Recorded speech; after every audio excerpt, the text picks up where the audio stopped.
noble houses, and their daring retainers advance their agendas in the fantastic city of intrigue and danger called Ilrian. Our politics, Renaissance magic, gunpowder diplomacy, and romantic skullduggery await all retainers seeking power and prestige.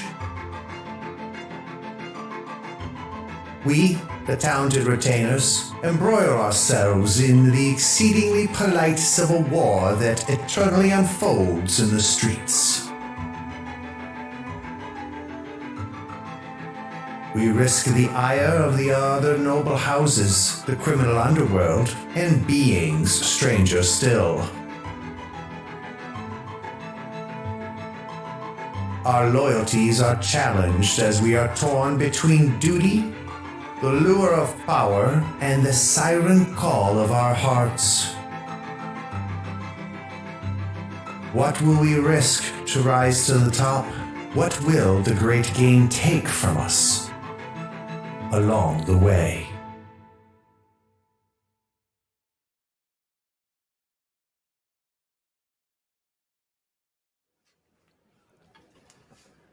Well, howdy, friends and floorheads. Happy Thursday night to an episode I have been dying to get to. Episode 2. We're actually going to go on an errand after an incredibly exciting one-roll episode 1. So if you've missed that, you want to go to the YouTube channel and check that. But if you're binge watching, I know you just got done. So let's jump into Court of Blades. And Sean, if it's okay, I'm going to hand it over to you.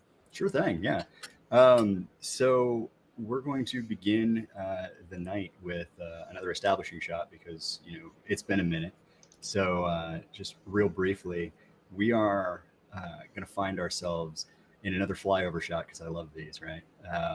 We're going to be moving from the canals. It's a kind of an unseasonably brisk spring evening. The mist is just starting to come up off the canals. Ilrian is coming out to play, right? We are seeing from above, like the crowds kind of filtering through the streets of the Roses, and then our aerial shot kind of takes a turn over toward the Twist, which is sort of a city narrows. There's a lot of like intrigue and double dealing happening in the close and cramped corridors and alleyways, and we're going to come upon our 4 heroes here as they are disembarking from Tybalt's gondola, mounting this kind of cracked and mossy like stairway that leads up into the Twist. We're headed for the Rake's Clinch, which is it's a Brizzolato crime family establishment, but it's also sort of one of those anchors of the community, right? This is a fighting pit, but nothing so gauche would ever be referred to as a fighting pit in Ilrian. This is a sporting establishment, right? This is a fight club where people come to, place bets, watch the final argument of the brave and the bold and the brash. So as we're looking at this establishment, I kind of want to go around, as I love to do, and get just a real quick kind of paint the scene moment. What about this place lets you know that this is both dangerous and refined? So before we do that, I've got a little bit of world building idea I Okay. want to float. So with the Bravos, most Bravos will own multiple weapons. Mm-hmm. The general thought is that they use them like jewelry. This is the one that goes with this action. Well, what it actually is, if you're in the duelist colleges, is it's a language. Mm. So you wear different weapons so that other Bravos know, he's not really looking for a fight. He's got his defense sword. Or Tristan would have his, I'm on a business, but it's not necessarily official. It's not my household sword. So I'm not trying to throw my house name around. I might be working for them, I might be working for somebody else. This so is other not Bravos business. Yeah, other Bravos would recognize by looking at which sword I'm wearing kind of why we're here, but the general populace is like, oh yeah, it's his Tuesday sword. Much like every noble can read Mask, other bravos can read sword, right? Nice. Oh, that's cool. Real quick, just so I know, how we're arrayed for the evening. One of the things that I like to, I have to do before we exercise our engagement, I have to ask, how much stuff are you guys carrying? Like, what's the loadout here? Not what you're carrying, right? Just how much. Definitely discreet for me. Discreet? Yeah. Yes. We're being social? Yeah. Makes sense. Is anybody not going discreet? I think Justain's probably going normal, but that's he's a familiar here, so Okay. Yeah, he'll that makes probably get sense. away And with he's the- the heavy. right. It's like we're going into a fighting club, and I'm wearing a little bit more than the rest of them. That's Sure, fair. That's fair. I mean, you're probably not alone here. This is Yeah. absolutely a Breetzelato establishment. Okay, let's do that. Paint the scene here. What about this place? As you're kind of walking up to the location, what makes this both look like an establishment that is both like dangerous and yet also elegant? I think the first thing you notice is that out front, it's not like the whole thing is not marble. It's not a very wealthy establishment, but there is like a marble, surround of the main door going in. And it's a very striking marble that has, how you'll see it's like the different threads of gray and gold and that kind of thing. But there is also a significant vein of red in it. And it's been cut in such a way that it suggests a blood splatter. Mhm. And if you're looking at it and you don't know what it is, it's just like, oh, that's an interesting pattern. But if you know, you know. Exactly. That's cool. I like that. I think for me, it's a mixture of smells. Oh, okay. So we have the perfumes, the smell of clean Mhm. clothes, but there's an underwaft of sweat and blood that tells you just the large range of who comes and what do they come to see. Mm-hmm. And sometimes who stays, right? Exactly. All right. Anybody else got anything? I think for me, it's the doorman. I mean, All right. they're very prim and proper, the type of doorman that you would expect to see at a club. Mhm. But then they sometimes stand a little too straight and their shoulders are a little too square. And if you know what you're looking for, it's very clear they've got some kind of combat training. They may be ex-military, maybe somebody's, ex-bodyguard, but it's more this is someone who knows how to deal with someone who's trying to kill you versus this is just a doorman who knows how to bounce a trunk. Sure. There is a difference. Yeah. Are they obviously armed? I don't think so. Mm. That being said, I'm figuring that there's probably the way the foyer looks, there's probably some place where they could have a stick or some kind of, weapon that they could easily grab with it being in the shadows and you probably don't notice it. It may look like it's a decoration, but it's actually a shillelagh. I like that. The idea that like, oh yes, we're all very civilized here until we have to be uncivilized. Yeah. All right. So I think the thing that I would look for is I think there's a floor manager, and the look on his face just mirrors the look on Godfrey's face a little too much. So it's that same type of this is dangerous, and it's like, where do I know that? Oh. This is somebody who's paid to notice things. Yeah. Yeah. And he's not doing he's just standing there, not doing anything else, but that's all it takes. Yep, that's all it takes. Just a subtle air of we are watching, right? Okay, so the rakes clench as you proceed through this kind of bloody proscenium arch, not literally bloody because again, gauche, right? In through the proscenium arch and into the main foyer here. It's almost like we'll call a spade, right? It's almost like a coliseum. It's arena seating, kind of staggering down, but there are little private pavilions that have been like staked up in the interior of like this theater space, and like you can see the colors of the city here, like the representation of the various factions within the city who come out here, maybe not even to really take in the entertainment so much as be seen at these particular events, right? which I mean, the ostentation of just showing up at what is essentially like Fight Club. It's like, oh yeah, and you know, we have several celebrities in the house watching this Fight Club, right? So I mean, there are you can pick out several people who probably would be at home down in the melee that is going on right now. Because it's like the opening fight is unarmed, and there are 30 people down in that pit right now. And it's just to get the crowd riled up, right? It's unarmed combat. It's like MMA style, right? It's grappling, it's ground and pound, and it's just a riot of bodies down there. And there are people who are taking in the spectacle, but most people there's like a low buzz of conversation in here, and canapes are being handed out, and drinks are going around. And here you stand. Has anybody like been to one of these before? Is this like anybody's seen here? Yeah. Okay. Talk to me about it. Is this expected entertainment? Yeah, and that's part of the reason that you hear the buzz is the regulars are like, okay, yeah, this is to rile up, to give a good show to the newbies. And so you can kind of, if you're looking around in the crowd and you know what to look for, you can see the regulars versus the new people, because the new people are like, oh wow, did he really hit him that hard, and this, that, and then they're talking about it, and the other ones are like, okay, yeah, let's get to this so that we can actually get to the real fights. And Have you ever found yourself down in the pit? Oh, definitely. This pit? Once or twice. Okay. I mean, I usually don't do the big mass brawls, but yeah, no, obviously you're a seat filler. You're not the initial entertainment, right? Right.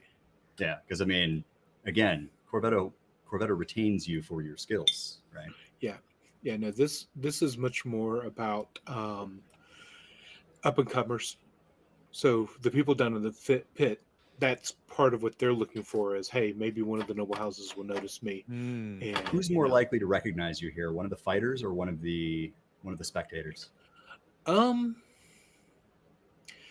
Probably one of the, well, I mean, the staff would be most likely. To be honest, it's probably going to be some of the spectators, just because I don't know who's here tonight. Sure. Yeah, absolutely. So are you like kind of observing the crowd to maybe see if you should be cautious, or are you maybe just kind of hoping that somebody remembers your time down there? I'm doing it to be cautious, but not necessarily about my time here. Sure. Because I mean, in a place like this, you never know who might have been at that party where things got a little out of hand 2 weeks ago, type of thing. So not only do I have to worry about this, but just a duelist is a duelist. That means that sometimes there's blood spilt in the streets, and people who die have brothers. What can be done, right? Yeah. Okay. Well, last time when we established our errand here, right, we found ourselves in a controlled position, which means that we have time to get a lay of the land. We know that we are coming correct. Nothing has immediately put us on our back foot.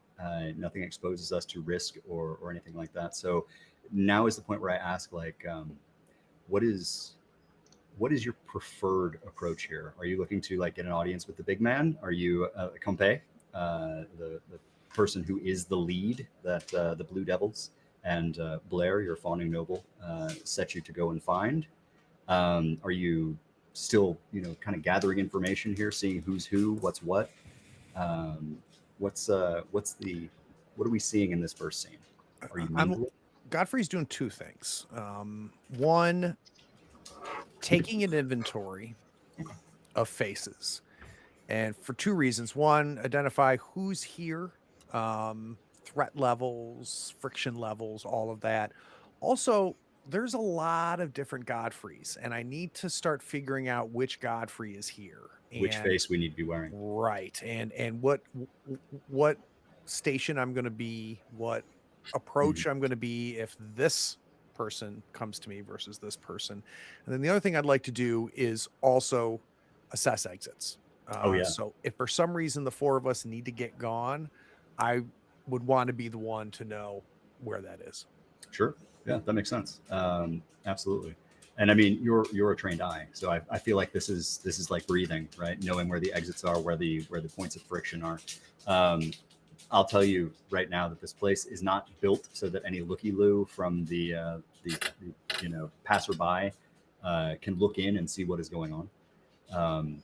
Obvious exits obviously are the way you came in, and it looks like there is over the pit, beyond the pit from where you are. If you were to circumnavigate the pit, there's like a servants' passage corridor kind of area where like the backstage is, and then it looks almost like that pit boss that you can see is up on an elevated, almost like a catwalk that overlooks.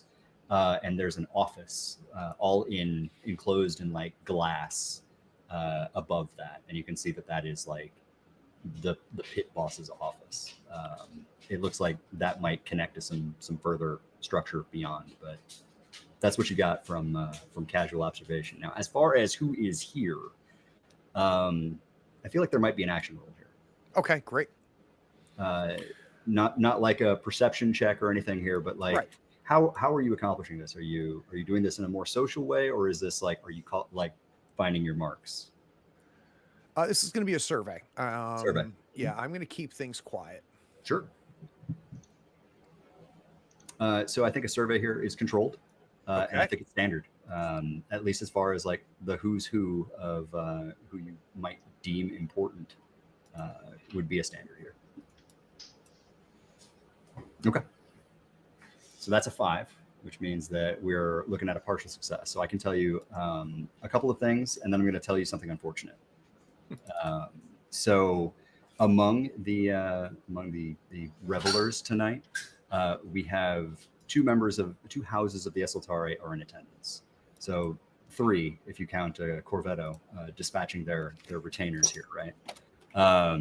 So Almari is in attendance. There's a small yellow and black silk pavilion that is pitched like right at the edge of the pit.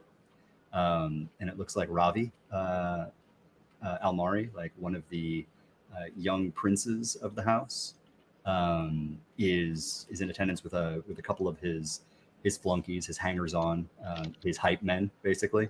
And they are enthusiastically roaring abuse down into the pit. There's also House Lavelle is in attendance as well.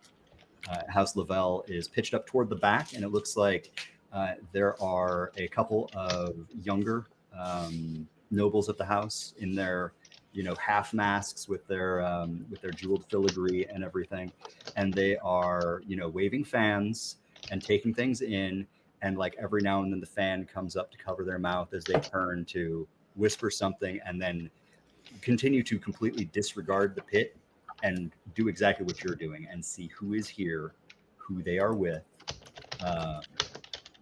But that's maybe the more expected members, right? Because also in attendance are 2 of the captains of the 10 Hammer Regulars, the mercenaries, who are backing the Fortunato Trade Company. Give me just 1 second, Sean. Yeah. Nestor, you got to mute when you're typing, buddy. Okay. Yeah, thanks. Go ahead, Sean. I'm sorry. Boss. So the 10 Hammer Regulars are mercenaries who are backing the play of the Fortunato Trade Company, one of the biggest trading houses. People that you might have heard are trying to oust the Bank of Brass and Bone as like the key creditors in Ilrian. So like them being here means that there might be some skullduggery going on with the 10 Hammer Regulars as well. So yeah, those are the big players that you can see here. You can see that most of the houses minor in one way or another are showing the colors, but those are the big players. Now, what's bad? Damn. Okay. You thought I was going to forget. Move along. Now, what's bad is that you can tell that Compe is in attendance as well, because he's up on the pit boss's walk and he's pacing like a caged tiger, just like red in the face, like veins standing out on his neck and gesticulating wildly up there. And he looks like he's kind of chewing on the pit boss, who is standing, still and solitary and serene, has that eyes mask on, but it's clear that something has happened to aggravate Compay, which may make your job here more difficult. So I'd like to grab the sleeve of Tristan and Tharsis and pull the two of you close, kind of point up discreetly and say, shall I blend in or stay here? I don't think we need to hurry to call any attention. We can probably fan out and see what we find. So the next question is, do I blend in or do I make a show of myself so they ignore you? Let's keep that until we're ready for people to ignore me. Okay. So as one of the passing trays go by, I'm going to grab a drink with my sword hand. Oh, okay. So that it's very clear, my hand is busy. Not here to start nothing. Yeah. Sean, while this is going on, Tharsis is mostly looking around to see who, if anyone, is watching us.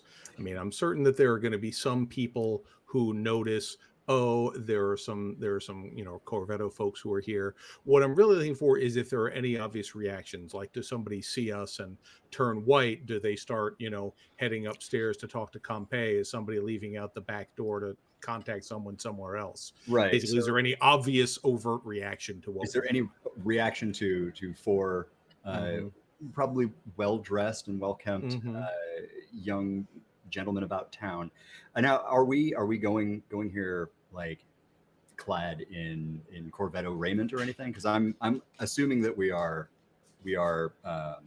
operating under our own auspices here. We are the Wolves of Westbrook. We are no rank and file here, right? Mm-hmm. Yeah, I mean, I don't think we're here. We're not officially on house business. Right. Whereas, but I think those who know would know, and I suspect we might, have some kind of a signet ring or something that signifies our position. Now, there are people whose job it is to know who's working for whom, right? Mm-hmm. It looks like the people who are taking notice of you are probably not of that class. I think the people who are taking notice of you, first of all, are those servants who are rushing to bring you drinks, bring you canapes, show you to a seat, ask you if you'd like to get in on the night's betting. The main events tonight will be, and they're going through a list of celebrated, bravos and duelists, and they're going to, have acrobats, and they're going to have all manner of things as they kind of sweep the sands and get it ready for the next one thing. As far as like people who are here, maybe recognize you for who you are. I think one of the 10 hammer captains turns and takes notice of you, and then like kind of taps the other one and just like murmurs something. Mm-hmm. But I don't think it's immediate like, oh, these people are bad news, we need to deal with something, right? Right. I'm mostly concerned if anybody, as part of the house, whether, Britzolatos or just servants, is like going to, okay, they're here, let's do a thing. I think one of those servants that is trying to pawn a canapé off on you makes eye contact with you for maybe a hair longer than you are comfortable with. Mm-hmm. And it's almost like a small light bulb goes off, but they're pretty good. Okay. As far as like maintaining their outward bearing. Okay, I'll just sort of follow them with my eyes. Because you can resist that. No, I'm not worried about him knowing who we are. That was kind of the point of us coming here. I just want to sort of follow him with my eyes to see where he goes, if he's just continuing his duties or if he's going to report to someone. Yeah, he heads back to like there's an area on the far side of the pit near that servant area, which is like a big bar, right? It's a big polished, like it's an aromatic cedar bar. It's very, very, carefully and garishly like scrolled and inlaid and everything. And there is a harried looking young man behind the bar who is all knees and elbows, and Adam's apple, who is, hurriedly pouring drinks. And the servant like leans over maybe a hair further than you're comfortable with to murmur something to this bartender, who immediately starts looking less gangly. like, kind of draws up and looks over, and then says something sharp out of the corner of his mouth, and then goes back to looking bumbling and drink serving. Sure. Is this the regular bartender, Sean? No. How do you know that? I'm brewing a flashback. And I need to know whether this makes sense or not. Okay. I am pretty confident in the 3 sets of eyes that I brought with me. Yep. I'm very confident of mine. Sure. But the only thing better than 5 sets of eyes is, or 4 sets of eyes is a 5th. And would it make sense if I installed our bartender, or found out that our bartender would be there and potentially wanted them to be an extra set of eyes and ears for me?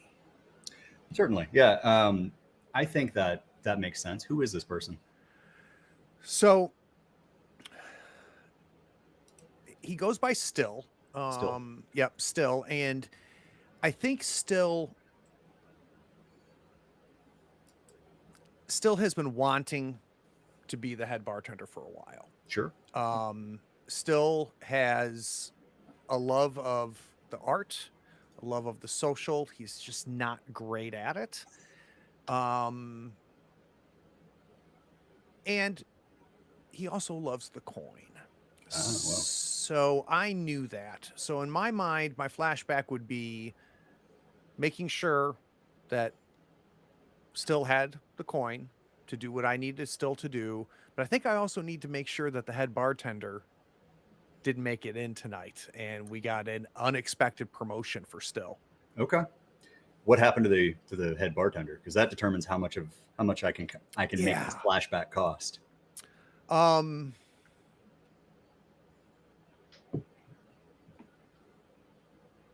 Was it a better offer, or is this person just never coming to work again? I think he's not well. Okay. He's not well, and I made sure he was going to call in sick. Okay. Yeah, so I would like to flash back to the night before. We knew we were coming here. I knew that I wanted somebody inside, someone who would be able to mix with the help. And I figured out where he was going to drink the night previous because he had it off. And I belly up to him. And I slip him something. Mm-hmm. And it just happens that he drinks at Kamala's, right? Which is where you sent Nestor to go meet Frankie. It's your stomping ground. You know who drinks there, right? Just real quick, like, what was your approach to this head bartender? Were you friendly, or were you trying to be underhanded here? Consort. Consort? Oh, Okay. yeah. Give me consort here. Yeah. I'm going to tell you it's going to be risky, just because he is connected. Yep. But show me this risky standard consort here, and I'll tell you how much this ends up costing you. Okay.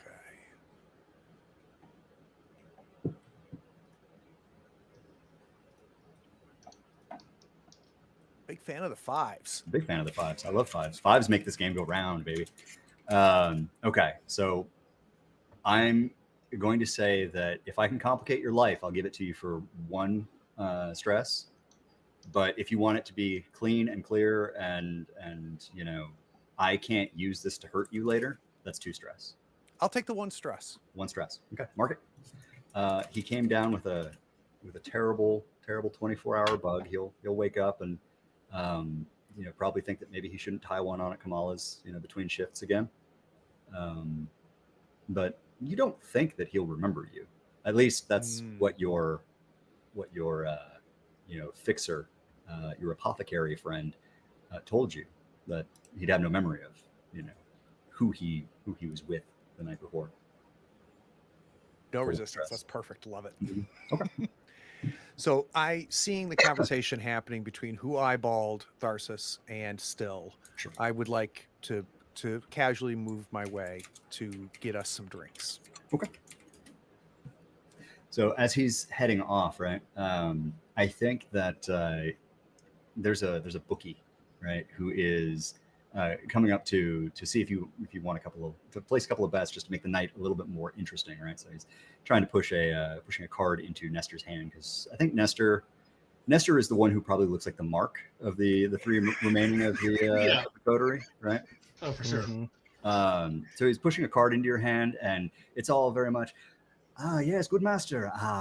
What do you think of the action? Are you a fan of perhaps putting a crocus or two on a champion of the house? It's a sure thing. I bet any number on this. This is Maestra. Maestra, they call her that because she's masterful. It's a sure thing. Even odds. For you, 2-1. 2-1 odds. I know he's in good hands with the twins, so I'm just going still to the bar. I think Tarsus is behind this guy, just going. We got 2-1 odds. This is great. He says it can't miss. And So who is she a is twin? Maestra against this evening? Maestra is against. Let's see. I think she is set to face Madrigal. Madrigal is a wild thing from Altori. Nothing to worry about. An easy dispatch for Maestra. Didn't interesting you Maestro say pull that. her shoulder last week? No. It's interesting that you say that, because I'm from Altori, as it happens. Really? Yes. Look at you. As is my Upright, brother. walking, talking. Yes. Civilized. Well, The sort of person who is more interested in a formal duel when insulted rather than just a simple brawl like this. oh, indeed. How late are you working this evening, sir? I believe I'm working all night. All Uh, night. Oh, Well, perhaps we'll see you can in I the gamble morning, on them fighting? So this Take a guy, good bet. this guy is he is a bundle of like switches, basically, like wrapped in a greasy overcoat, right? And he's got a top hat that has probably seen better days. He's got kind of shrewd and ascertaining eyes and everything. And like when he realizes that he's no longer talking to his mark, and he looks over and he sees like the Altori bruiser next to his mark, it's like, I was speaking to the young gentleman, but yes, in the morning we'll have words. We'll walk and talk, and maybe I'll buy you a drink. You do drink, of course. Oh, yes. How about I stand you one right now? That would be lovely. Thank you.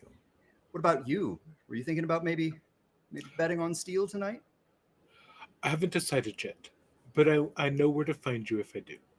That's good. That's good. Yes, I'll make the rounds, have a moment, check out the merchandise, and like he points down toward the pit, right, where at this point, like they're clearing away the losers of the melee. So for future reference, we don't like being referred to as merchandise. Competitors. Check out the competitors. I'll see if I can bear that in mind. I assure you, I do not write the script. Nice. So he turns and like kind of very kind of like fussily arranges this overcoat that he's wearing, this big frock coat, and he's like, "Look, bud, I just work here," and like like immediately like the artifice just like drops, right? And he just like leans in. He's like, "I don't like this any more than you do." I like it. Well, obviously, good I master. think like, this is great. It is. This is a fantasy land, and like he comes over and like he throws an arm around Nestor's shoulder, and he's like, "See, he gets it. It's pageantry. We expect it. This is Illyrian." I think Nestor's trying to get a feel for his underlying thoughts Oh to see if God, are there's you something prying? besides fear going on here. I'm prying. Okay, And right. I'm watching where his fingers are going as they're wrapped around his shoulder. We'll get to that in just a second. All right. I'm like, yes, I would like to pry on this gentleman. Are you just looking for surface thoughts here? Yeah, I'm not going deep on him. Okay. I think surface thoughts, as like you kind of open up your knack here. You know what? I want an action roll here. Okay. Do you think this is a finesse thing, or do you think this is a raw channel thing? I think this is a finesse thing. I'm not laying the strength of my soul against him. Yeah. Just getting a feel for it. So We're not measuring the weights of souls here. Yeah. All right. I think a finesse here is controlled, right? Because if it starts going bad, you can pull back and try another thing. I think it's controlled, and I think it's standard here. I think it's standard effect. Okay. Okay, another mixed success, right? Yeah. So a partial success here. I think like there's a moment where maybe Nestor is a little slower on the draw than he wants to be. I think that like you get the usual like cacophony of surface thoughts that most people are carrying in their head, especially when they're in a crowded place with a lot of sensory stimulation and input and things like that. And this guy's been drinking. So it's a little bit hazy, occluded, maybe not as sharp and refined as you want it to be. Like you get the impression that you're not just being thought of as a mark here.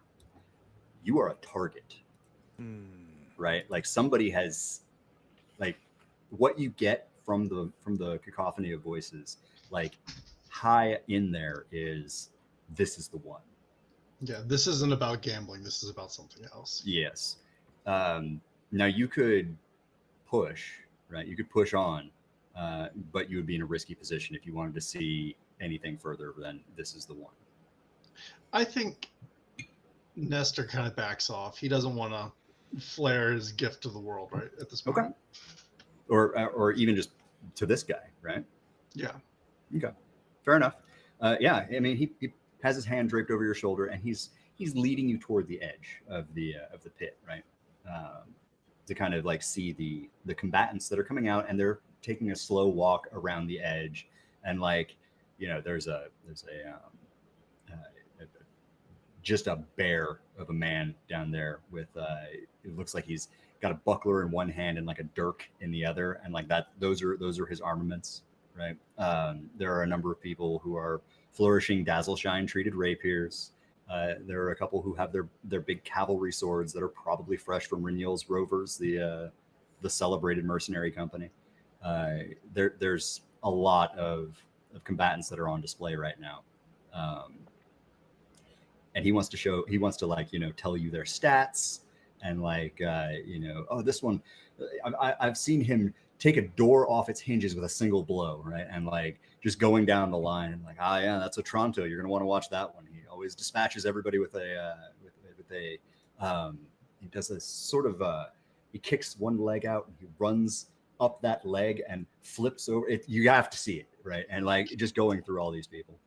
But I think Nestor plays it pretty simple. Like he knows he looks young. He's playing it.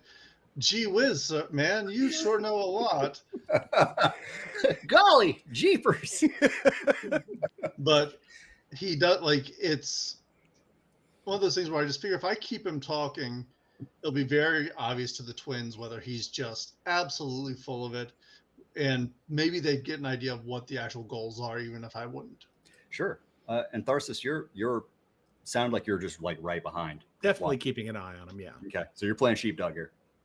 Mm-hmm. Okay. So what do you think would be worse if this person was taking something from Nestor, or trying to take something from Nestor, or trying to plant something on Nestor? I don't think Nestor has anything particularly important on him.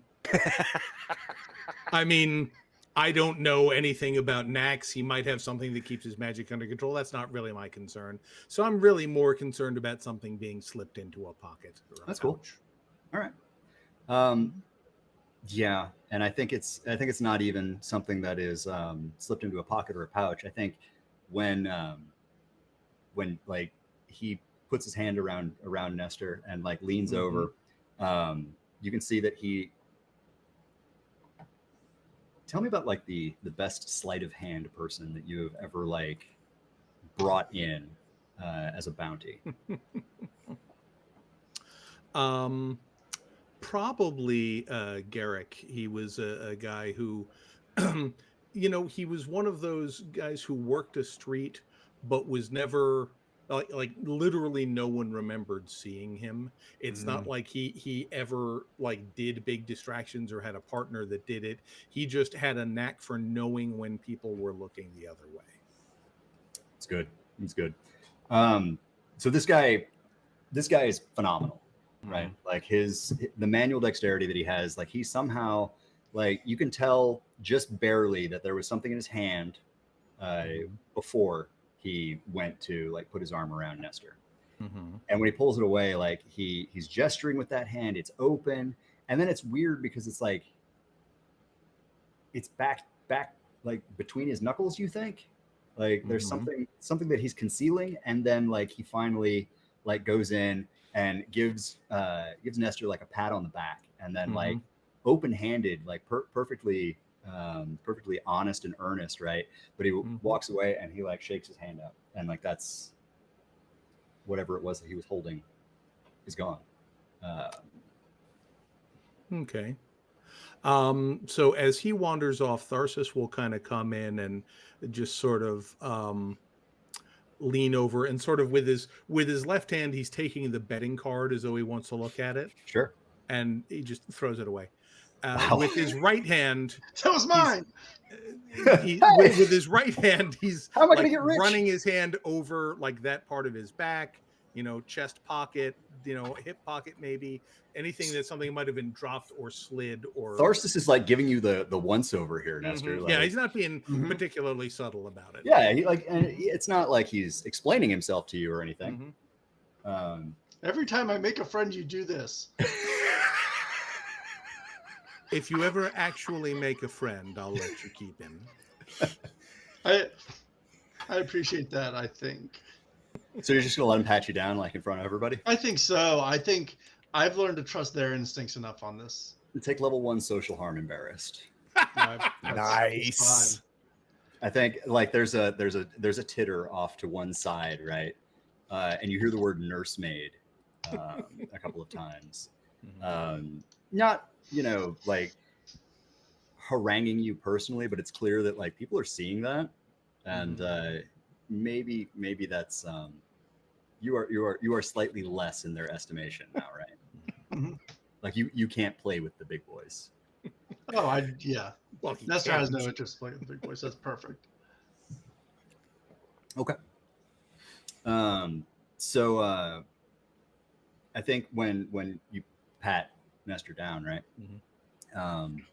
I think it's strange because you don't find anything like on patting him down.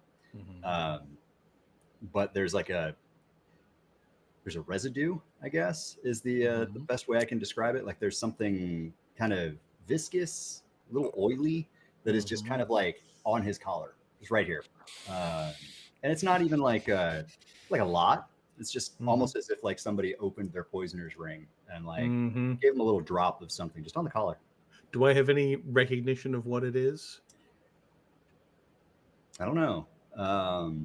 How into like alchemical concoctions and decoctions do you think Tharsis is? I mean, not especially. I mean, he's the sort of person that he doesn't use them because that's Goshen below him. Sure. But he's probably had them, he's encountered them before, but he hasn't made a particular study of them.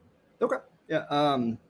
I think you've got maybe some thoughts. Like, what would be the worst thing that this could be? Right. Yeah. Are we talking? Is this? Is it a poison that's going to soak through his jacket? Is it a drug that he is? What do I fear? What does Tharsis fear?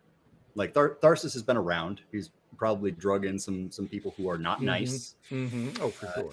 Have done not nice things and have used not nice things. Like what does Tharsis fear this is? I think it might be the sort of thing that maybe not an illegal drug or something along those lines, but something that would be very bad to have here, like the Ilrian equivalent of a steroid or some kind of performance enhancing thing that he could conceivably be accused of having used on one of the competitors. Okay. And is it on the collar of his shirt or on the collar of his shirt? Like it's not. It doesn't appear. So it's to not a affect the jacket or skin. something that he Nope. could easily take off. All right. It's like, and I will just kind of say very quietly in his ear, he's left rather a stain on your shirt, and you probably don't want to get caught with it. So you may want to go wash up. No, I mean, Nestor, he was wearing that kind of oily top coat, right? Like maybe he just left a stain, right? Do you trust Tharsis here? I think I do. I don't think I let him put his hands on me that much if I'm not relying on their eyes, quite honestly. It was kind of a risk reward situation. This is much more Tharsis's and Tristane's world than yours, right? Yeah, no one was putting smudges on my shirt at the academy, so Nope. I think You did that all by yourself. but I do kind of reach into my pocket, and let me see here if I remember right. I've got some arcane implements with me. And I think my action is just to pull out a little something, just a little thing of powder that I sprinkle over the substance, and it's meant to neutralize if this is any kind of magical substance. Right. Yeah, that makes sense. So you're going to ground in the center of yourself real quick. Make sure that nothing is messing with your mojo. Okay.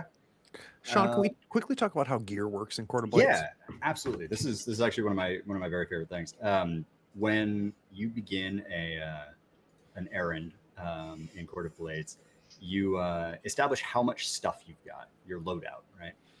You can go discreet, where you're carrying 3 items. You can go normal, where you are slightly more encumbered. You've got 5 items, or you can go loaded, right, where you are carrying a lot of stuff, and you've got 6 items. Now each of those points, right, those 3, 5, or 6 points can be spent on gear from your character sheet. The stuff that your character would know that you need, or know that they need for the errand that they're upon, but you don't necessarily know what you need before you step out on the errand. Your retainer is brilliant, canny, and has done this a long time. And in that regard, they always have what they need, which is pretty neat. So, spending a point of load for arcane reagents here. I think that's going to give you the fictional positioning to make a roll here, right? Because I can see some things going wrong. Oh, for sure. So, what do you think? What action rating do you think you're doing here? Well, unfortunately, I think this feels like a tinker. Tinker. It's bad. They have no tinker. You don't want a problem. You know what though? This might be a skulk, because I'm trying to not make a big scene out of this. Okay. And I am kind of. I'm a little embarrassed. I'm not going to the bathroom. I'm not. Oh, gosh. I'm not storming off after everyone laughed at me. Right. Tharsis was just get a little smudge right there. Oh, I'll go to the bathroom real quick. Oh. Okay, fair enough. Yeah, it's almost like, so I can almost do it as like a brushing off my shoulders move. Okay. Trying to reclaim a little bit of that. Yeah, that makes sense. Okay. I think if we're gonna do this as a skulk, I'm gonna give you risky, and I'm gonna give you limited to start. Because there's only so much that you're gonna be able to do and have it come off natural. Yeah, absolutely. How do we increase that effect?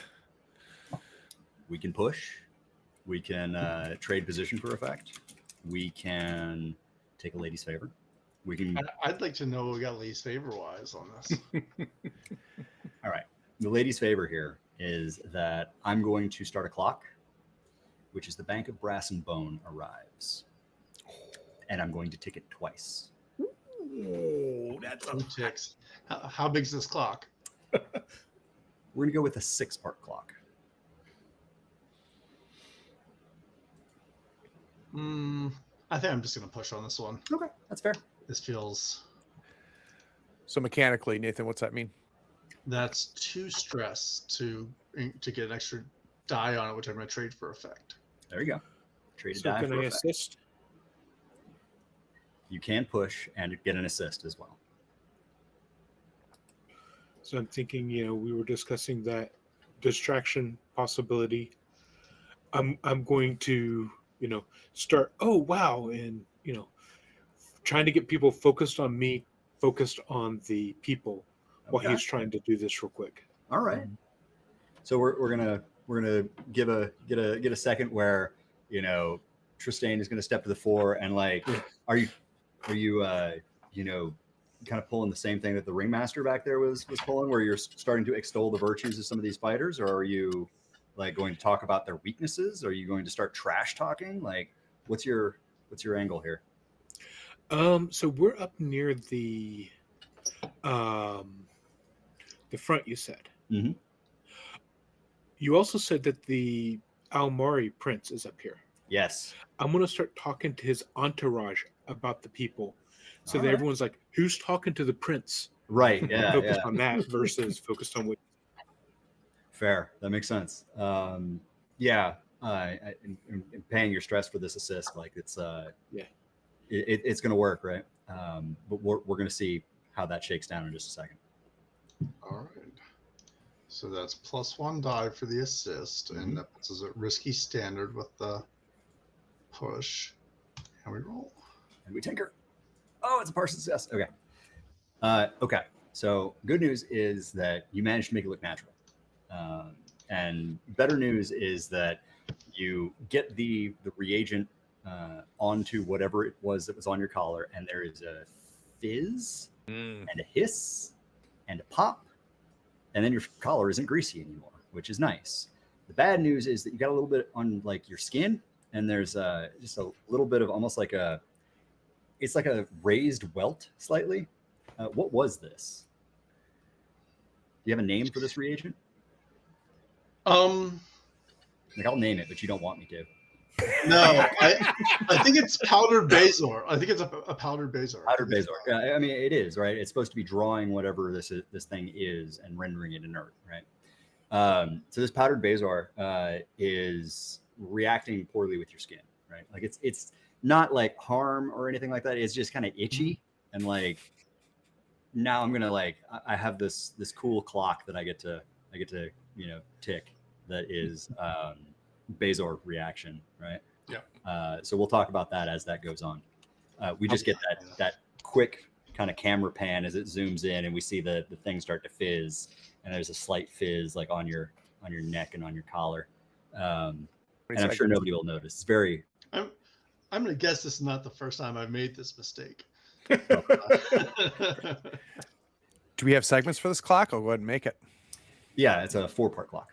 All right, and ticked 1. Yep, tick 1. So that's fun. So we're talking to the Almari prince or his entourage, right? And this is the young prince, the prince who stands to inherit, not the sitting prince, right? Right.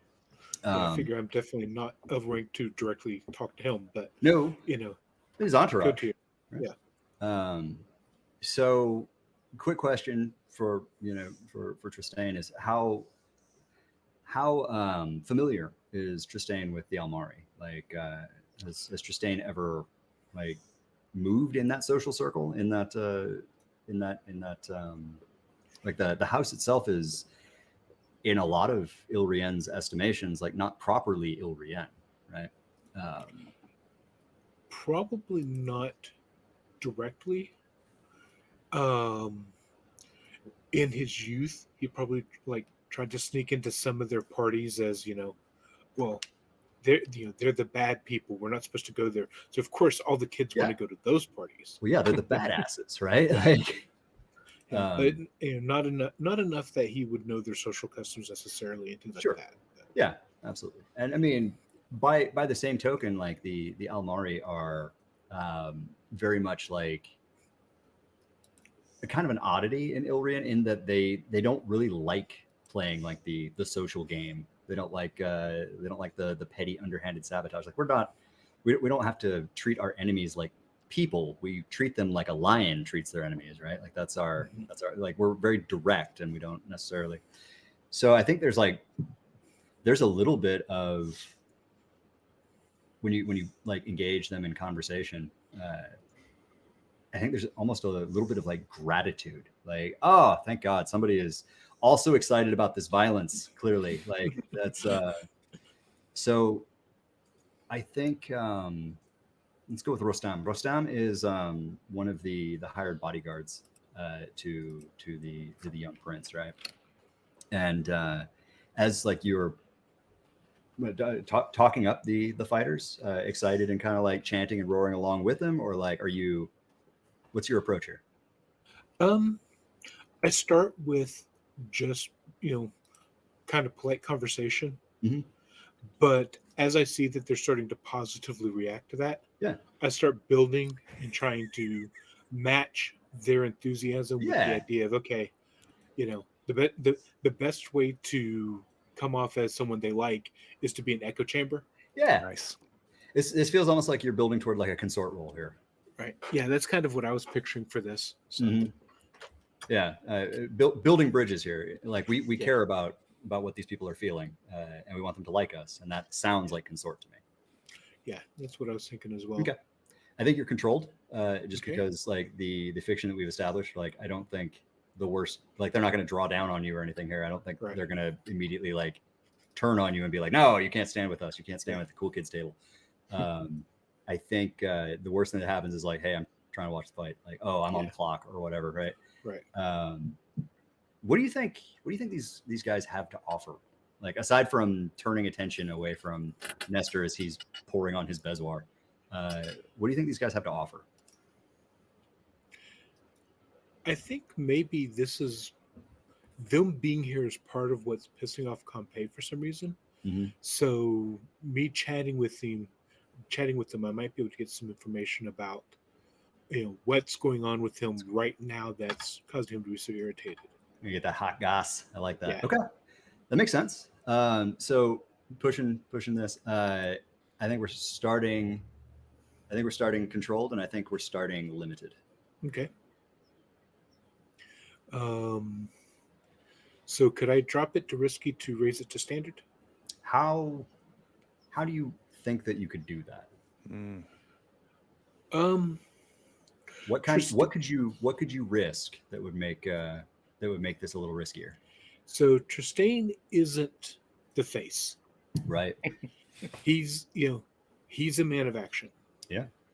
So I could see him starting to get some goss and pushing it a little bit too fast because he doesn't know how to hold back on this is what I'm really looking for. Hold back, so we're not friends yet. Like right, so he might actually kind of put the brakes on accidentally, and you don't know me well enough to talk wait to me a minute. That. Yeah. Okay. I could see that. Okay. Risky standard. So let's see what happens with my one die. One die. It's probably fine. Yeah. See, perfect. Yeah. So that's a 2, which means that you failed. But I want to make it clear that like it's not because Tristane is a thoroughly unlikable character. This is purely because like Rostam here, like I think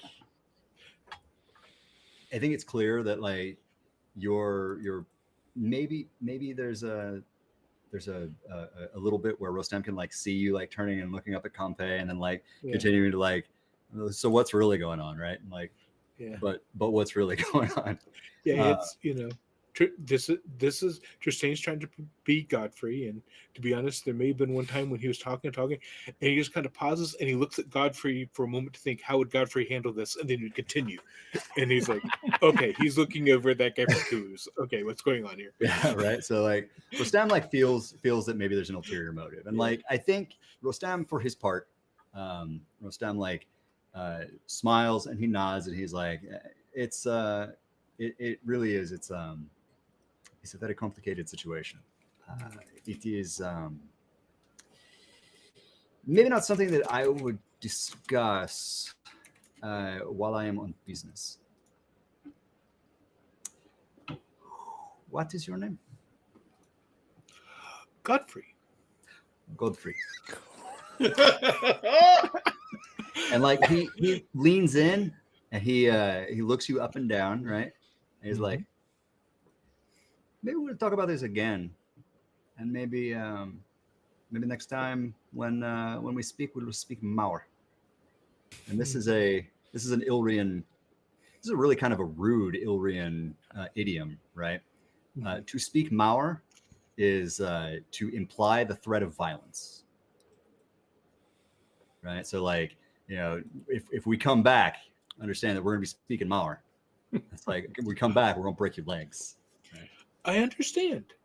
As he shifts his glass to his non-sword hand.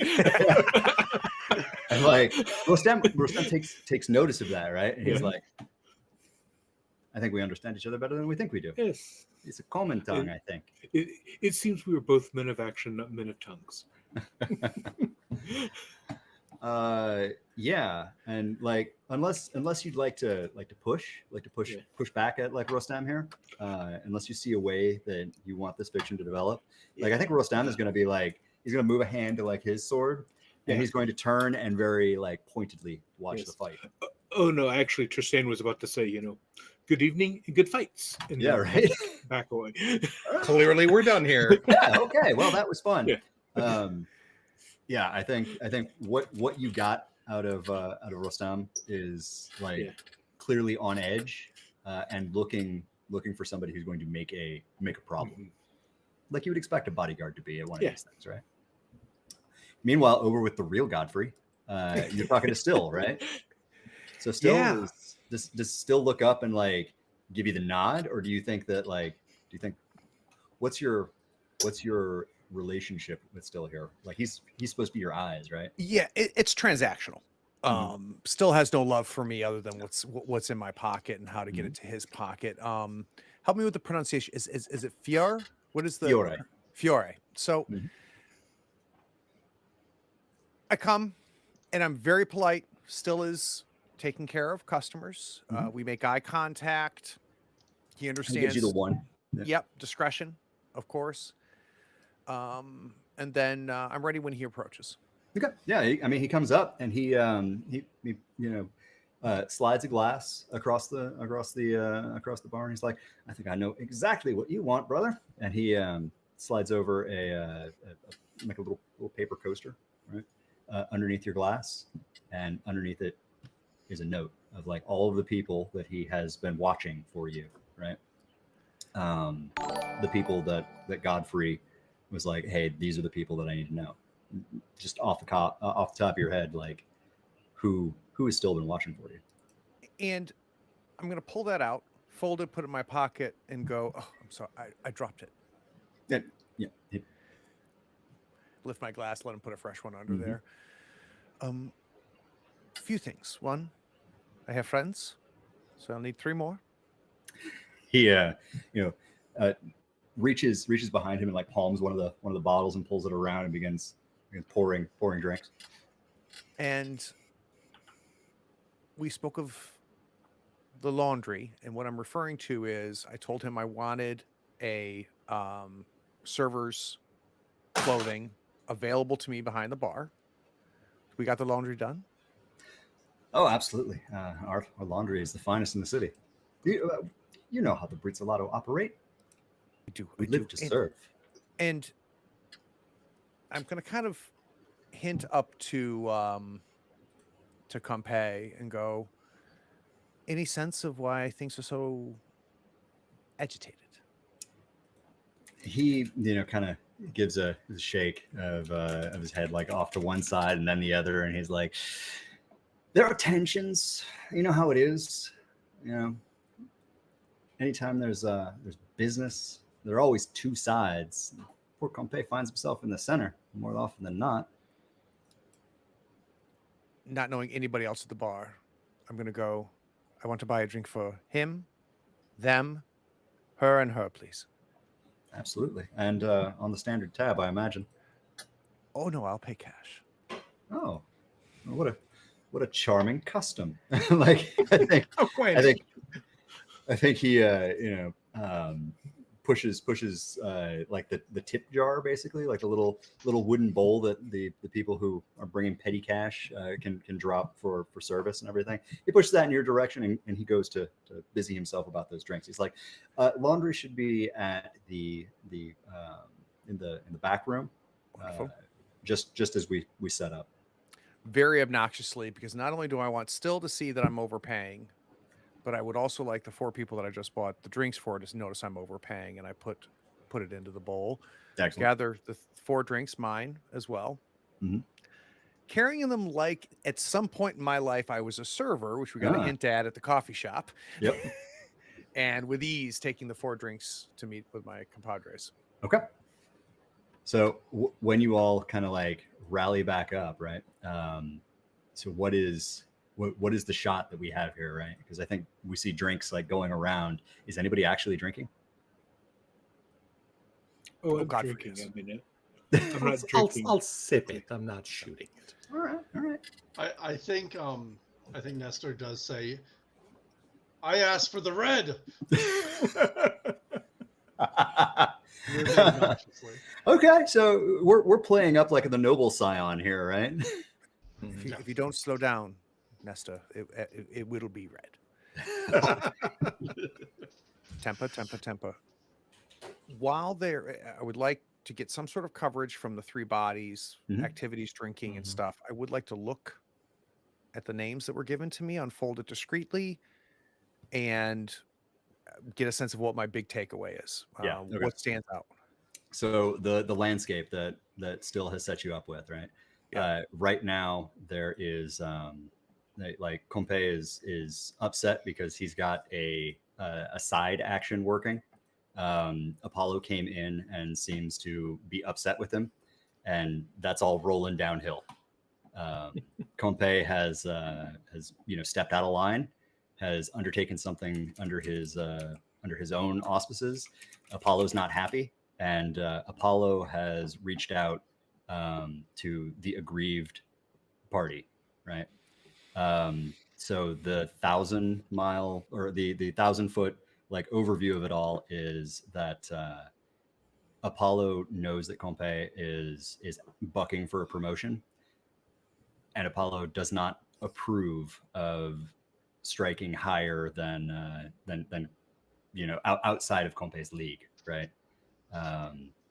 Because the Bank of Brass and Bone are dispatching an agent to come and talk to Compé, because basically Apollo is like throwing Compé to the wolves. Like you stepped out of line, and I had nothing to do with that, and you're my cutout man. So again, I pulled the sleeves of the twins, and if Nestor hasn't picked up on it or not, I have no interest in keeping Nestor in the loop. I'm conveying information to Tristan and Tharsis, and if Nestor picks up on it, that's fine. He can only do so much damage. Remind me, gentlemen, is it better for Compé to come out better or worse tonight? For us. That depends on whether he makes good on his mistakes, I should think. Although he's made another one tonight. One of his bookies has attempted to set up poor Nestor. So we're in an interesting situation because Compé has got himself in an interesting situation. Apollo is here, and he means to swat down Compé. That is why he's so agitated up there. In my mind, we could save him, in which there's favor owed, or we could serve him up. He's the one who did us wrong, as far as I can tell. I don't have any particular love for him. So the third option, which may be the impossible option, is there some way that we can assist Apollo so that the favor is from Apollo and not Compé? Interesting. That is why you got the family brains, my friend. I was thinking the same thing. I beg your pardon. So what is going to be key, Tharsis, is for us to figure out where Apollo is or where his people are and how they're going to approach. Shouldn't be difficult. And He's not a subtle man. I I think if somehow we can give Apollo the impression that the four of us are making his life easier and accomplishing his goals for him, Mhm. 2 birds, 1 stone. Seems reasonable. What about this bank agent? If we don't spot him, I think this all goes belly up very quickly. I'm sorry, Nathan, you said something? Yes, I said the bank agent. Or Nestor, I'm sorry. Mhm. Yeah. Oh, yes, the bank agent, Nestor. Please, Nestor, please tell me your idea. We all would love to hear your idea. Why don't one of us pretend to be the bank agent? That way we can remove the issue. We remove Campe from our troubles, but there's nothing coming back on Corvetto for the action. And we would make sure that Apollo knows that we are doing this. Is that is that Of correct? course. Yes. But the Um, only thing that troubles me is then if it looks to outsiders like the bank recovered our stolen property, then we haven't really done anything to save our face. This is true. This is true. We need to figure out sooner than later Apollo's approach. Who's here and how does he plan on swatting the bug? And Tharsis is like already looking for where he might be as this conversation is going on. Nice. So, Not expecting to see him, but expecting to see the sort of ripples that a presence like his tend to produce. They do, don't they? Apollo is one of those presences that like you can feel before you see, right? Yeah. What action rating do we think this is? I mean, I feel like I'm hunting. I feel like you're hunting too. I know what my target is. I know what to look for. Yep. Now I just have to find the signs. Yep. Okay. I think that we are looking at a controlled position right now because I don't think I can find a way that this could go poorly for you. Right. I think that it's controlled, and I think that it's standard. Okay. Yes, controlled standard. Okay. I think I'm going to exert myself a bit. Okay. I'm gonna push to see if we're going to do this. Unless you have a particularly interesting lady's favor to offer me. I do. I think the lady's favor here is that Apollo is not coming in person. He's sending an agent. That's less exciting. You want to see the man himself? I want to roll with the big dogs. Yeah, I'll just take the stress myself. Well, that greatly increases our chances of Apollo being aware of what we've done, right? Yeah. Which could be great or not so great. Let's find out. All right. Consistent so you do with partial successes. You catch wind that or not wind exactly, but I think that you begin to see the signs that events are transpiring, right? Like there are a couple more obviously armed the kind of people that wear a suit but wear it like a suit of armor, are in tailored fashion but are clearly a little bit lumpier than a normal person would be because they're concealing weapons about themselves. You're seeing knockaround guys and gals that are kind of filtering through the attendees, and it's coming with, like, if you were not a well-schooled hawk, right, or an eye, or a retainer who had worked in these circles, maybe the change would be less obvious. But there are, small, talk that is beginning to fill the area. Like, oh, did you see that? They ousted us from the buffet table. What the cheek, the nerve, right? You see that, like, the Lavelle, with a snap, they close their fans and they begin moving to the back, to the exit. You see that there is tension, almost like a plucked guitar string that would be rising in tempo and in tenor to a scream, right? When Apollo enters, it's like, have you ever been somewhere where like you see somebody like at the top of their field, or you see somebody who is like clearly just on another level? Because there are, I mean, it's not all the upper crust and the upper class who are here at the Rake's Clinch. It is, you know, a couple of the run-of-the-mill toughs that you would find down in the Twist. There are people who have come for, you know, their entertainment, not necessarily to see and be seen. But when Apollo shows up, it is like a tiger has walked in. And he has the most dangerous looking woman on his arm that you have ever seen, because she is wearing the colors of the Bank and Brass and Bone. Let's take a break. Nice. He has learned well. We'll be right back. We'll be back in 10.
So very quickly, for those of you watching, we have established off mic between sessions.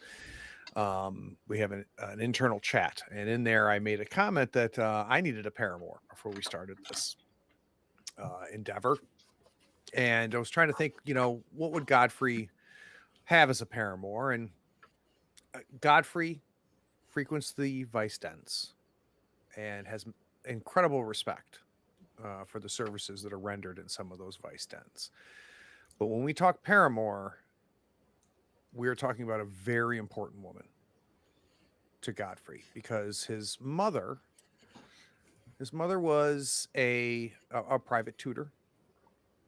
She was hired to teach those of station.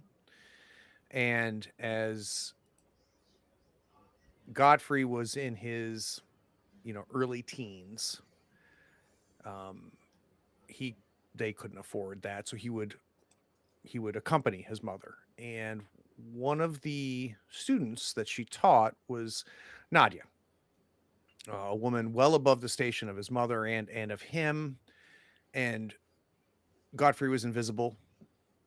She was older than him, above him.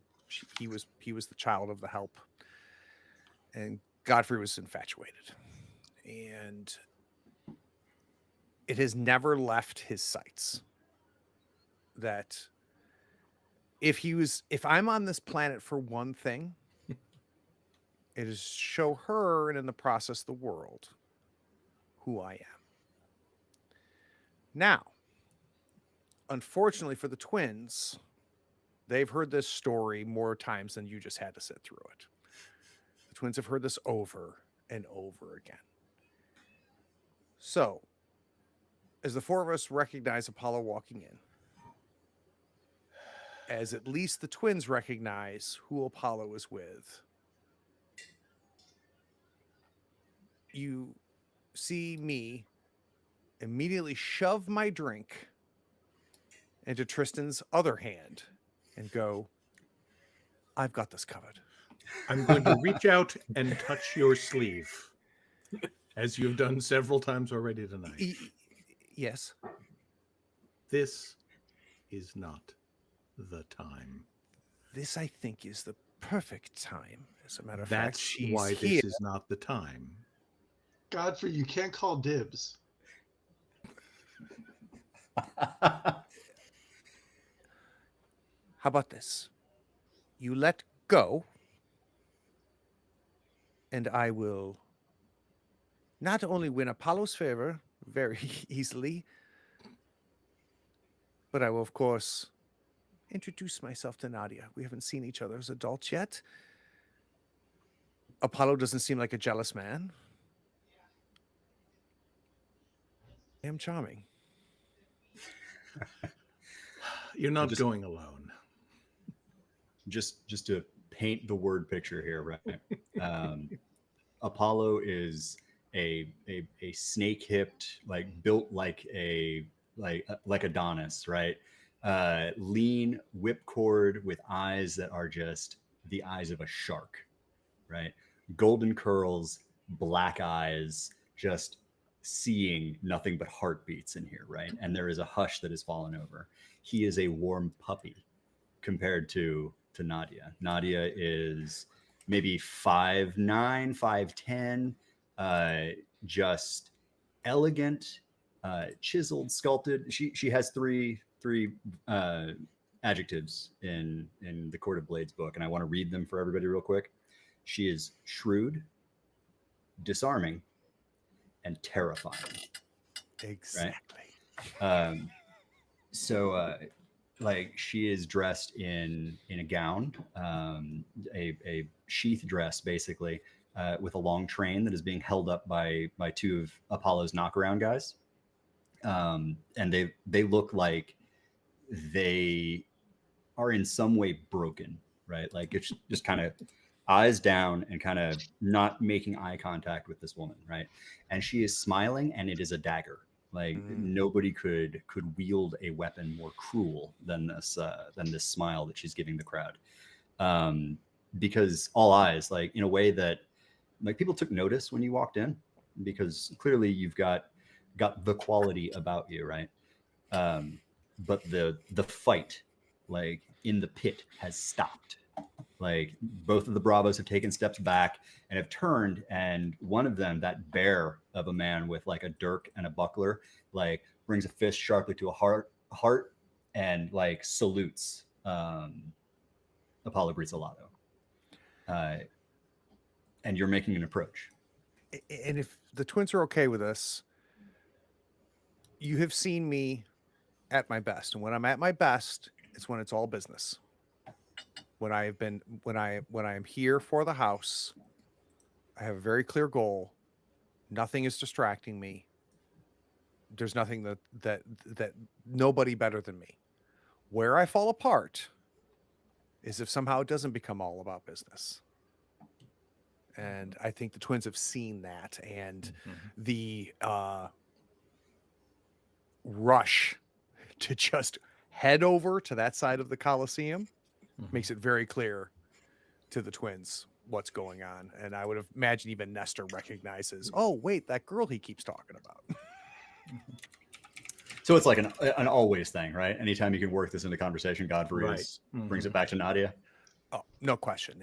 And I would explain all of the hints that were never given that I noticed of Fair why enough. she's just waiting for me. Yeah. Oh, of course. Of course. I like the idea that you all, like, I just noticed the two of you are looking at Godfrey the way you usually look at me when I'm looking.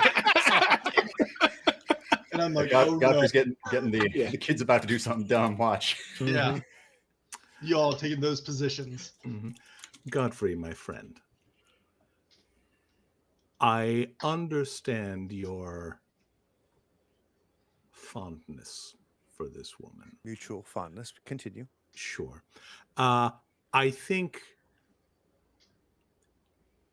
we're here on some very specific business. And I think if you were to divert her attention from whatever very specific business she is obviously here on, because it's not like this is a date, obviously.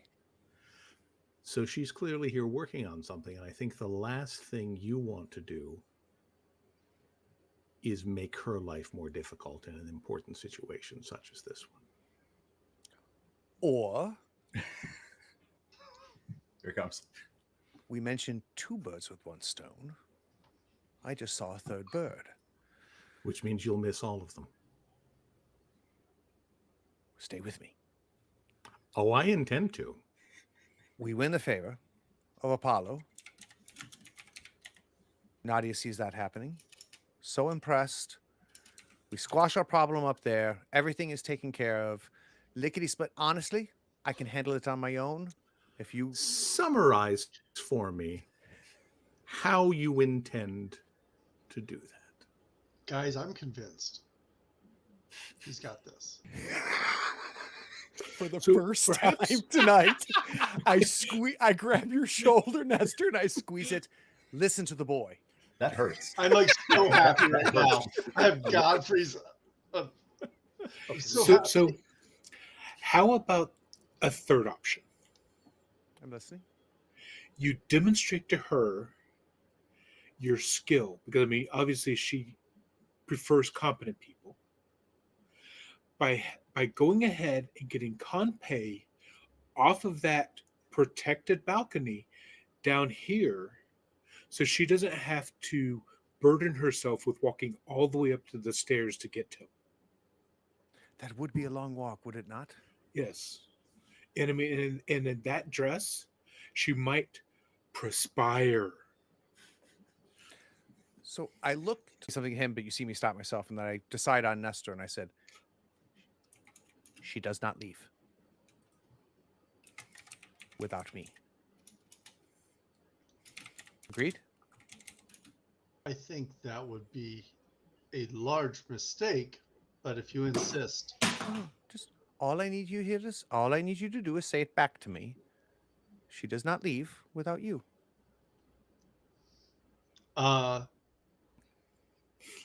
Nestor crumples and says it. She doesn't leave without you. Wonderful, wonderful, wonderful. Twins, I need 3 minutes. I will be on the balcony. I trust you to do the right thing. So do We'll the put it on Batman your vanish. gravestone. We trusted him to do the right thing. Yeah. Uh, And I'm headed to pick up some laundry. okay.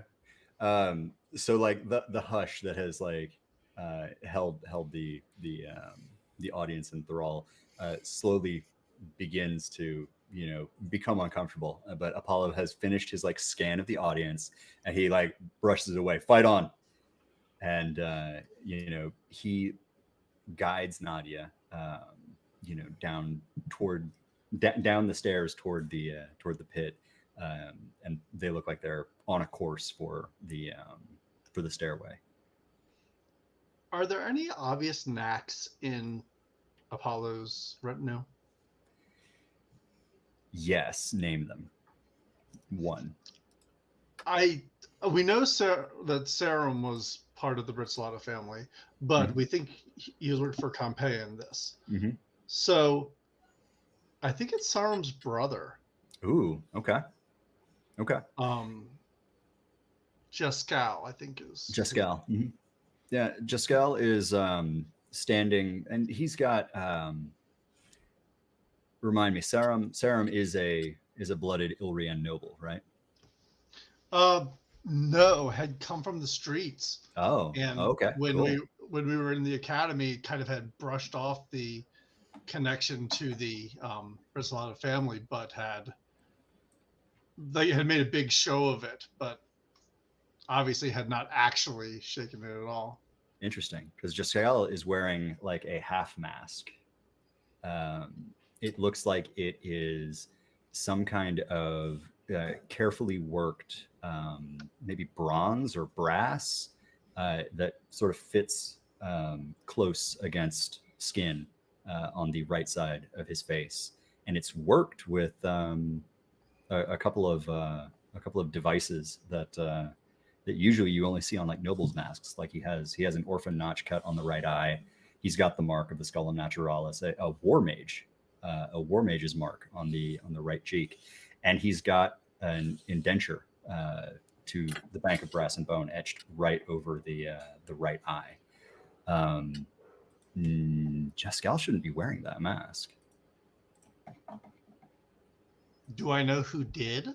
Is this like someone else famous wore that mask and Jescal took it in battle? That could very well be. Is that something that that knacks do? If you overcome another knack, do you get their mask? I think it's disfavored socially. Oh, but the strongest knacks can throw off social norms and do it anyways. Hell with your social convention. I tell the laws of physics to sit down and shut up. Yeah, cool. Yeah, absolutely. That is a trophy Jescal is wearing on the right of his face, and he is, Apollo Britzolato's pet knack, who's going to tell them no, right? So yeah, you see Jescal. It sends a message to the Bank of Brass and Bone. We literally have the guy that took down one of your major warriors. Which has got to make the relationship with Nadja interesting. Strained, maybe, right? So we know that when knacks are in the same room, they are aware of each other, right? Especially knacks of a certain power. Is Jescal aware of you? No, I've been putting everything I have, except for that moment of read, moment of pry. I've been putting everything I have into holding it in, basically going like a submarine quiet. Yeah, here. Just so I can Run read silent. what's coming in without, Run silent, run deep. But Jescal isn't doing that. right? Like you can feel the Alright. gradient wash over you, and it's like walking into a sauna, because Jaskal has their knack just wide open. And if he's actively detecting, he would pick me up. I But most don't people think he's don't. actually detecting. I think he's working very hard at putting off the, come get some, right? Mhm. Just on the off chance there is another knack that is like, oh, let's see if anybody else has the, oh, never mind. Let's I could use a drink. please do not perceive me. Because that's basically what is going on. Like Jaskal is in the same way that all the bodyguards are like supposedly undercover in that, like they're dressed to blend in and they're not obviously brandishing or anything like that. They're very much a sign of like, hey, I own this place, right? And Jaskal is doing that for anything ooky spooky, because it's not enough to just own the world. You've got to own the weave too, anywhere you go, right? So that being the case, Jaskal is maybe 2 steps behind and watchful. So they are making their way down the stairs. Godfrey is, we're getting little cutaway scenes as Godfrey is arraying himself as a server of the Rake's Clench. Are we trying to delay Apollo to give Godfrey those 3 minutes? So are they going to like a box? Are they, going backstage? They are going. They are making a beeline, not like hurried or not, and not But like more like direct. processing. Right? They are processing to the edge of the pit, angling for that stairway up onto that catwalk that overlooks the pit. So they to are go and have headed words. Before I answer your question, do I see where our favorite greasy bookie has gone? Yes, you do. Yep. Where is he? The greasy bookie is currently taking bets from the 10 Hammer regulars captains that are kind of on the, as you come in, the right side of the pit. The 10 Hammers they look as though they have been drinking. They look as though they have been betting and winning. And this bookie, it looks like he's setting them up for whatever The comes big next. fall. Right. Exactly. I'm going to start making my way. And like, if we're on a clock, and the big guns are like heading towards 12 o'clock. About where is this bookie-ish? Bookie is at 4 o'clock. Okay. Well, I'm going to start making my way over towards him. Okay. So when you get there, like, what's your play?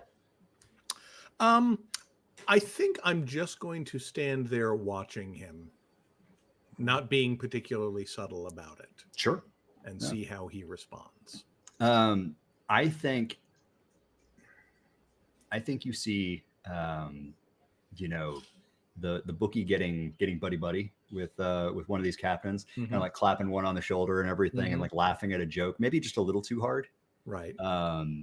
And then when the bookie like turns around and sees that you're over his shoulder, basically, his smile, like this very like artificial right, just kind of like falls away.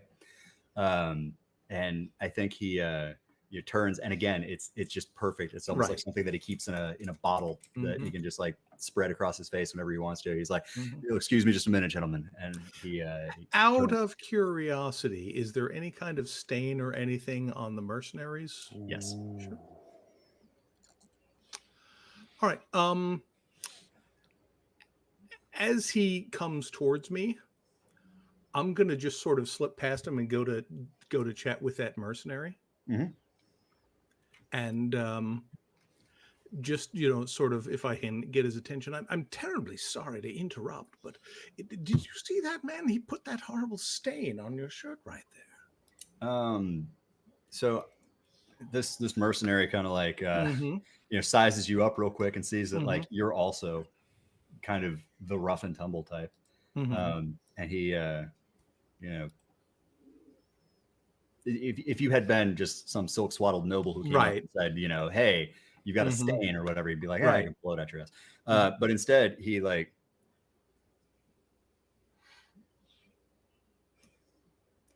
thought he was a little greasy. More than a little. He's done that to a few folks tonight. I think he's up to something. Just, like, you can see that, like, again, this guy's kind of got a little bit addled and everything. He's like, think he runs a cleaner? No, I think he's trying to set someone up to take a fall. I mean, you're obviously too clever to fall for it, but I'd keep an eye on him if I were you. Well, keep an eye on everybody that's is out for money, one way or the other. Good plan. Speaking of which, you gainfully employed? I'm currently serving as a retainer. Yes. Oh, really? Mm-hmm. What are they paying you? Enough. You sure? That depends. What are you looking for? You're El Torre, aren't you? That's right. He is too. Look, I don't want to tell you how to live your life, brother. Mm-hmm. You ain't never going to be one of them. Why would I want to be? Their coin spends as well as anyone else, though, and present company accepted, the surroundings are usually rather pleasant. Well, I'll tell you what, you ever find yourself out on your ear, and you will. 10 Hammers always looking for good men. I'll remember that. Thank you. Will you? I will. It's almost like the drunk was like a put on.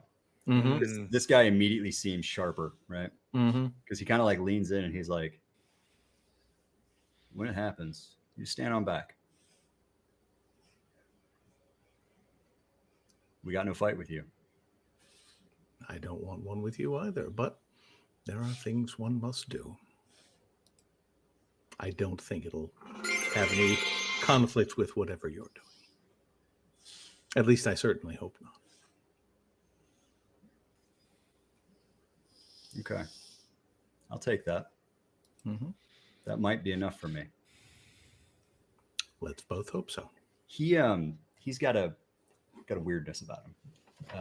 I got that. Like, yeah. I just want to make sure that comes across plain and clear. Like this guy was just a second ago just roaring, bellowing, hollering, having a good time. There is clearly an op going on here. Yeah, the 10 Hammers are about something here. Are they maybe a little bit more equipped than the usual casual fight observer? These guys are dressed like they are soldiers off duty. But like occupying soldiers on duty, right? They are armed, obviously. Right. They are, rowdy, but ready. If you were to take their measure as a hawk, right? They are. Yes, they are better armed and better equipped than just a standard dude on leave, right? Yeah, so it basically is consistent with my theory that they are here to do a thing. They are here to do a thing. Okay. And with that, I will continue my stalking of our bookie friend. Sounds good. Yeah, the bookie is like he is trying to break contact. Like he's kind of moving through the crowd and like sure he is. He's patting people and like, oh, so sorry, man, and like kind of making his way through the crowd as delicately as somebody who is harried, right, can be. How obvious are you wanting to make your pursuit of this person? So I feel like in this case, Tharsis, have you ever seen the movie It Follows? Yes. So just kind of continuously walking in a straight line at a steady pace, no particular expression on his face, but just not stopping for anything. Yeah, you're Jason Voorheesing after this guy. Right, exactly. I'm not making any, attempt to hide it. I'm not, running. I'm not chasing him. I'm not fingering my knife. No. I'm just continuously following him. Right. Yeah. Humans are persistent predators. That's right. Who walk after you until you die of exhaustion. Yep. Okay, cool. So I think that that this becomes a matter of when, not if, right? Which means that I think that this is a fortune roll. Okay. Let me ask: Is he like heading towards? Can I tell where he's going? Is he like going to the bar? Is he going to the stairs? Is he going to the catwalk? Is he going to the exit? I think that's what we're rolling for. Okay, fair enough. So if you could just give me a 1 die fortune roll. 1d6, I can do that thing. Look at me go! So he is heading for the like servants, like the backstage, right? Like the backstage exit where Godfrey is getting changed right now. Okay. I think that this becomes one of those things where, like, if you catch him, it'll be as he is trying to slip out the back. Okay. I would like to do that. Okay. If you're happy with catching him as he is leaving, then I don't think there's a role here. If you would like to intercept him before that. If I'm catching him as he's leaving, would that be I would have moved out of the main arena floor? Yep. Yeah, no, I want to catch him where I can still keep an eye on things going on. So I will, if necessary, pick up the pursuit. Okay. What action rating do you think this is? I still feel like it's hunting. I mean, I don't want to sound like a one-trick pony. No, I'm stalking prey at this point. So I think that makes it risky, though. Okay, I'll buy that. I think it makes it risky, and I think there's great effect. Big folks. No, there's big folks here. That I think the matter of whether or not you catch him is not up for debate, right? This is purely who is going to notice you catching this guy. I think it's going to start risky limited.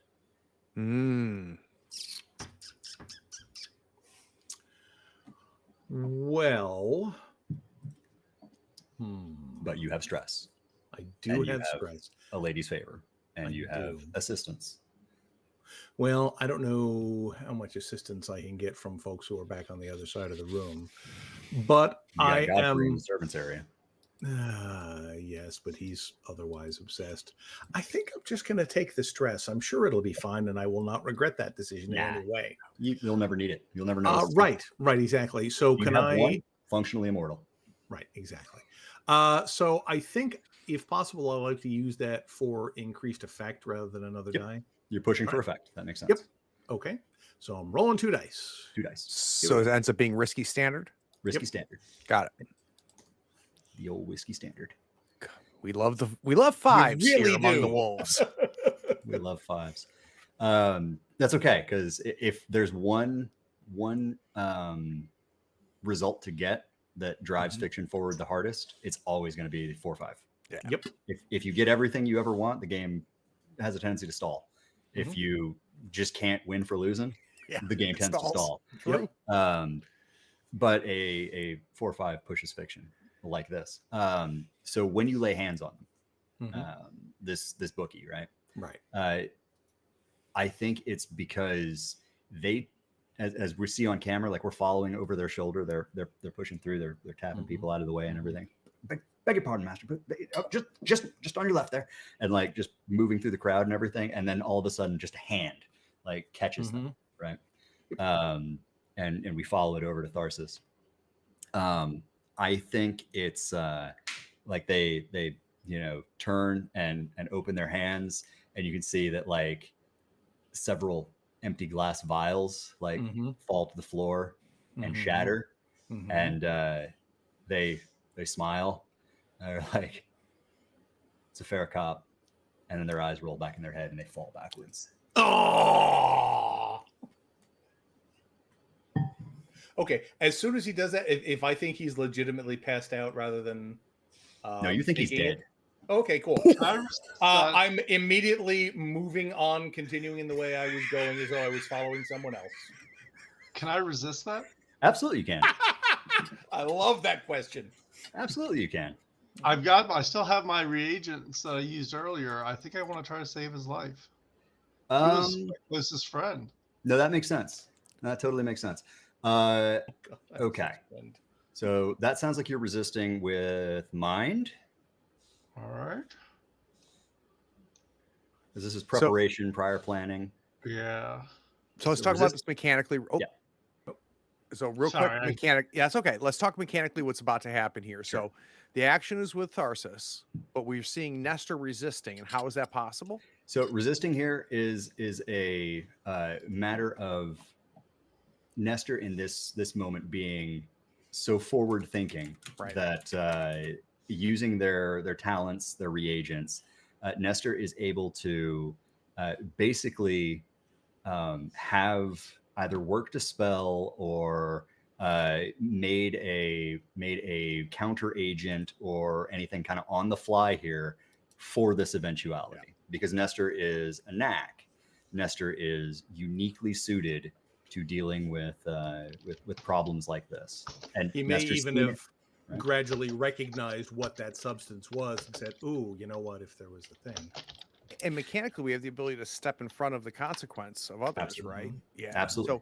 So now we say, I'm resisting this. The first magical thing that happens, keep me honest here, Sean, is the consequence goes away. Yeah. Like, Or So not. it's either reduced or it's completely negated, depending on the fiction that we build here. So and Nestor immediately gets 6 stress, rolls, and what does the result of the roll tell us? So the highest die that you roll based on your resistance stat, mind, body, or spirit, you roll, and your highest die subtracted from 6 is how much stress you take to resist a consequence. In this case, Nestor rolled a 5. It turns out he's got a lot of mind dice, and only takes 1 stress to step in front of this consequence. So I'm going to say that this person is no longer dead, merely unconscious. So for the moment, like, their eyes roll back, because again, resistances can't completely alter time. It's not time travel or anything like that. It is we have altered the fiction. Pray we do not alter it any further. It's not as bad as it was. Right, exactly. It's not as bad as we thought it was. Nestor, like, is this a counter charm that you've worked, or is this like we see you rushing up and it's like, nope, hang on, I got this, and like pulling another reagent out of your pack? Yeah, I think it's pulling a reagent out of my pack. This is not today. Why me? Take me, Lord. Yeah. I'm now picturing Nestor, like in the restroom making this after he figured out what was on his collar, just in case he needed to back up. Wait a second. Oh shit! It's a Unix system. All right.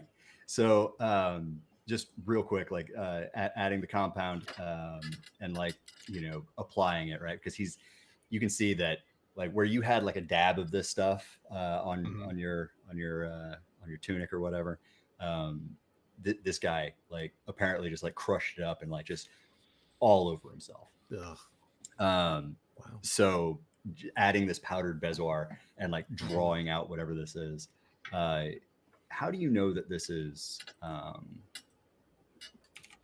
excuse me, how do you know that this is impacting the like the barrier between worlds?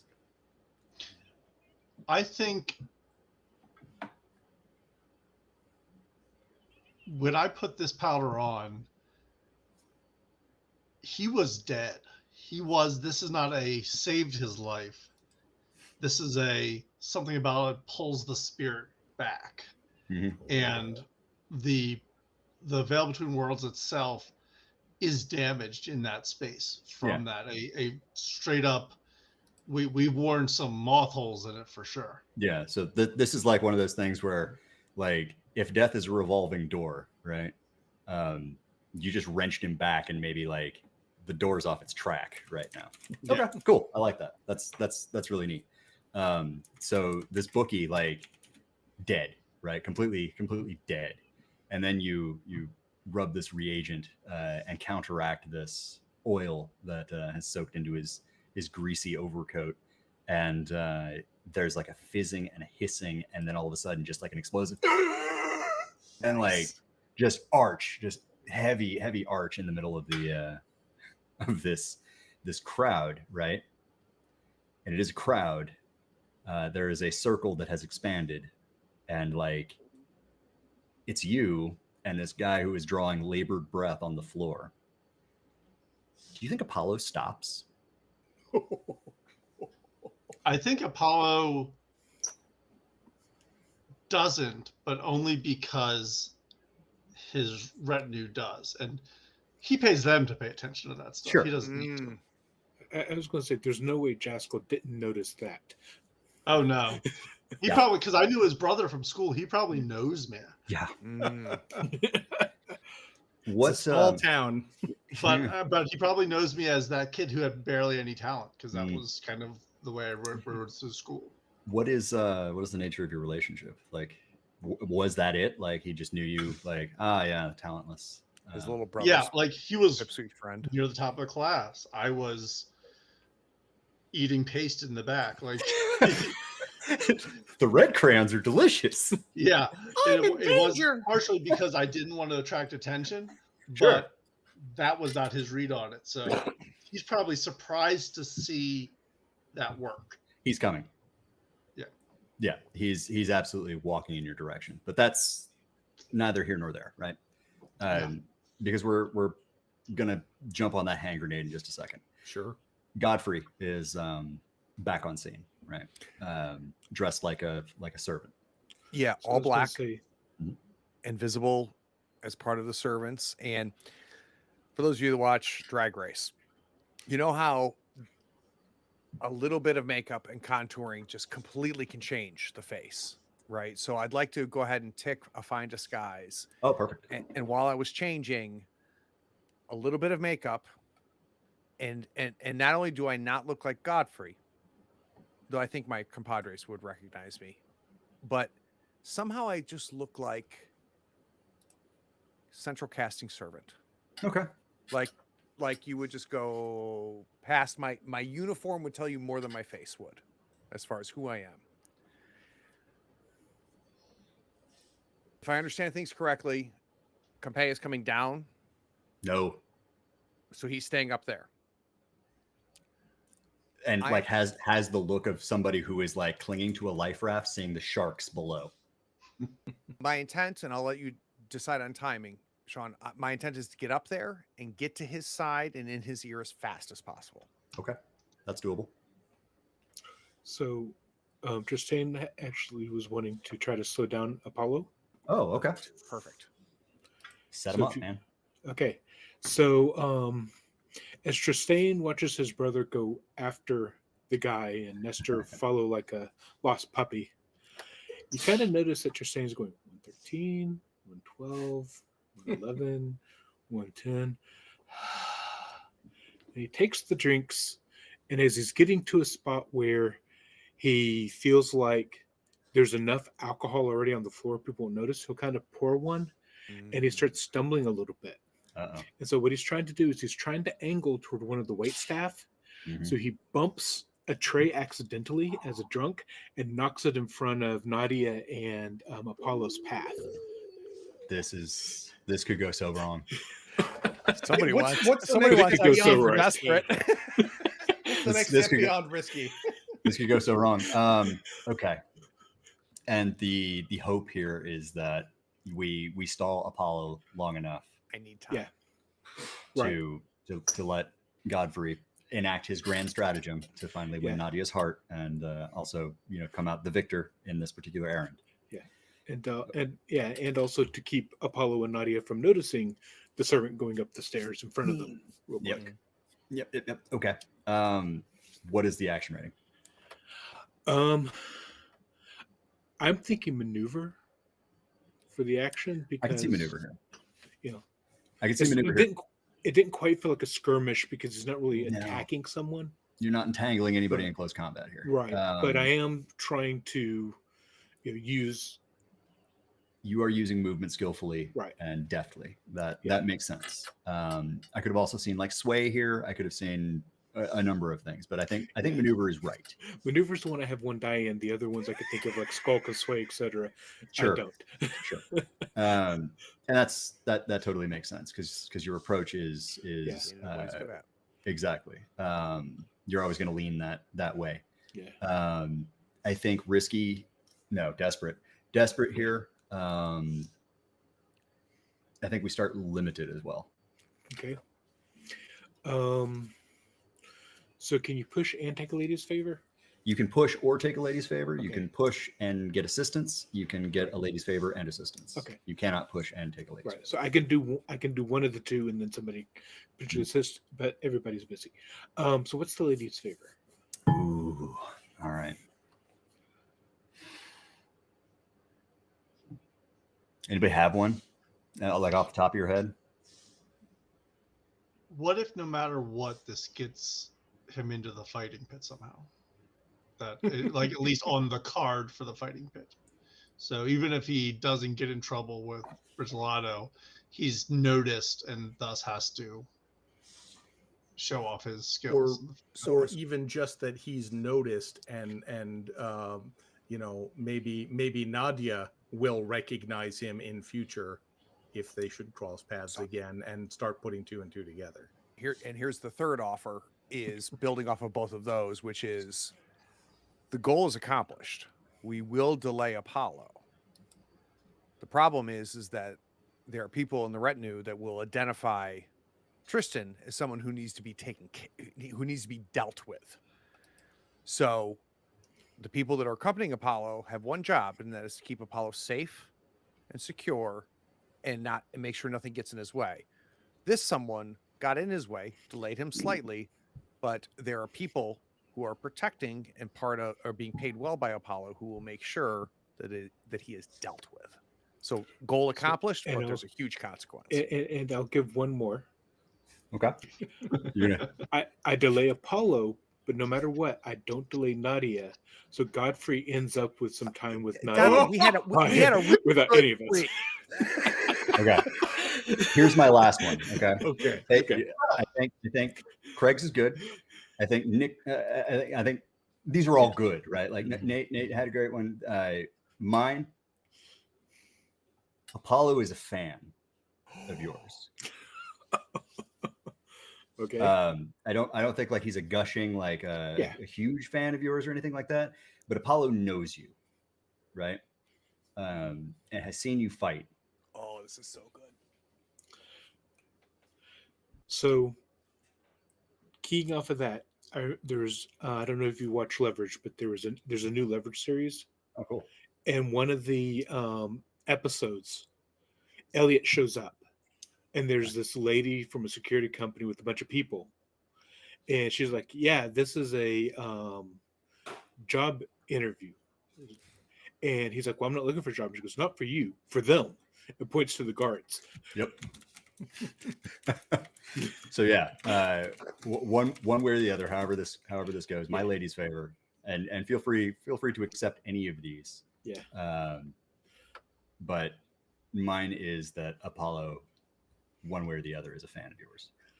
Okay, I like yours. Okay. Go with that. That's the best one. Yeah. And if I can also provide some assistance here. Oh, sure. Being sort of instinctively aware of my brother at all times because we're twins, I will see him, do the fairly obvious loud, stumble and spill. And I'll just, in that loud voice that sort of carries even over the crowd, it's just, "You idiot!" Just to call a little extra attention to it. And the likeness is obvious, right? Oh, sure. In the room. Yeah. Okay, so That brains of the family thing really got under his skin. so I'll take the lead's favor in the assistance, and I'll do 1-on-1. So they'll put me at risky and standard rather than desperate. Standing, Right. Yeah. Okay. And then I'll take the desperate standard. Yeah, that's Okay. what the extra Yeah, get the XP. Right. Yeah, it was Gotcha. the limited that was the problem. Yeah. Mhm. Yeah. We like desperate. Desperate is fun. Desperate is XP. It's what's great about this. Why not, right? Add a die. Desperate. Here's the 6. standard. Go ahead, Tristan. Do. It's Or double ones. We call that the micro crit where I come from. Yeah. Okay. Okay. So it comes off very convincing, is what it comes down to. Like it is incredibly convincing. Like drunken stumble, knock over the tray and everything, and immediately, like the worst thing that you can possibly think, Nadia's dress, soaked, right? And like there's the sound of like 6 rapiers clearing scabbards, Oh God. right? And Apollo like holds up a hand, right? And he looks at you, and the look he gives you hurts more than being skewered by all of these, right?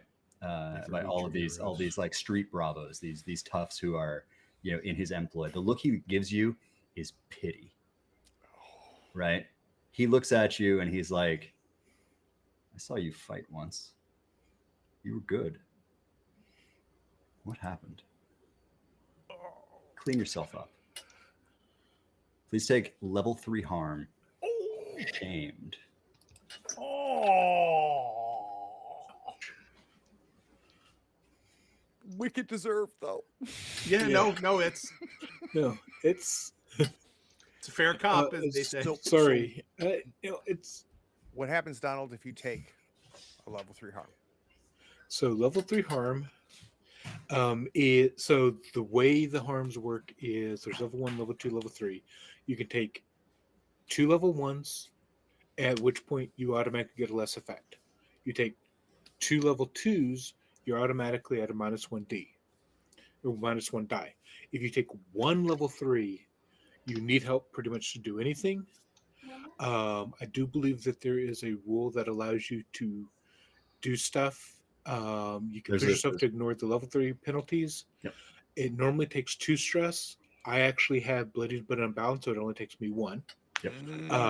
to ignore it.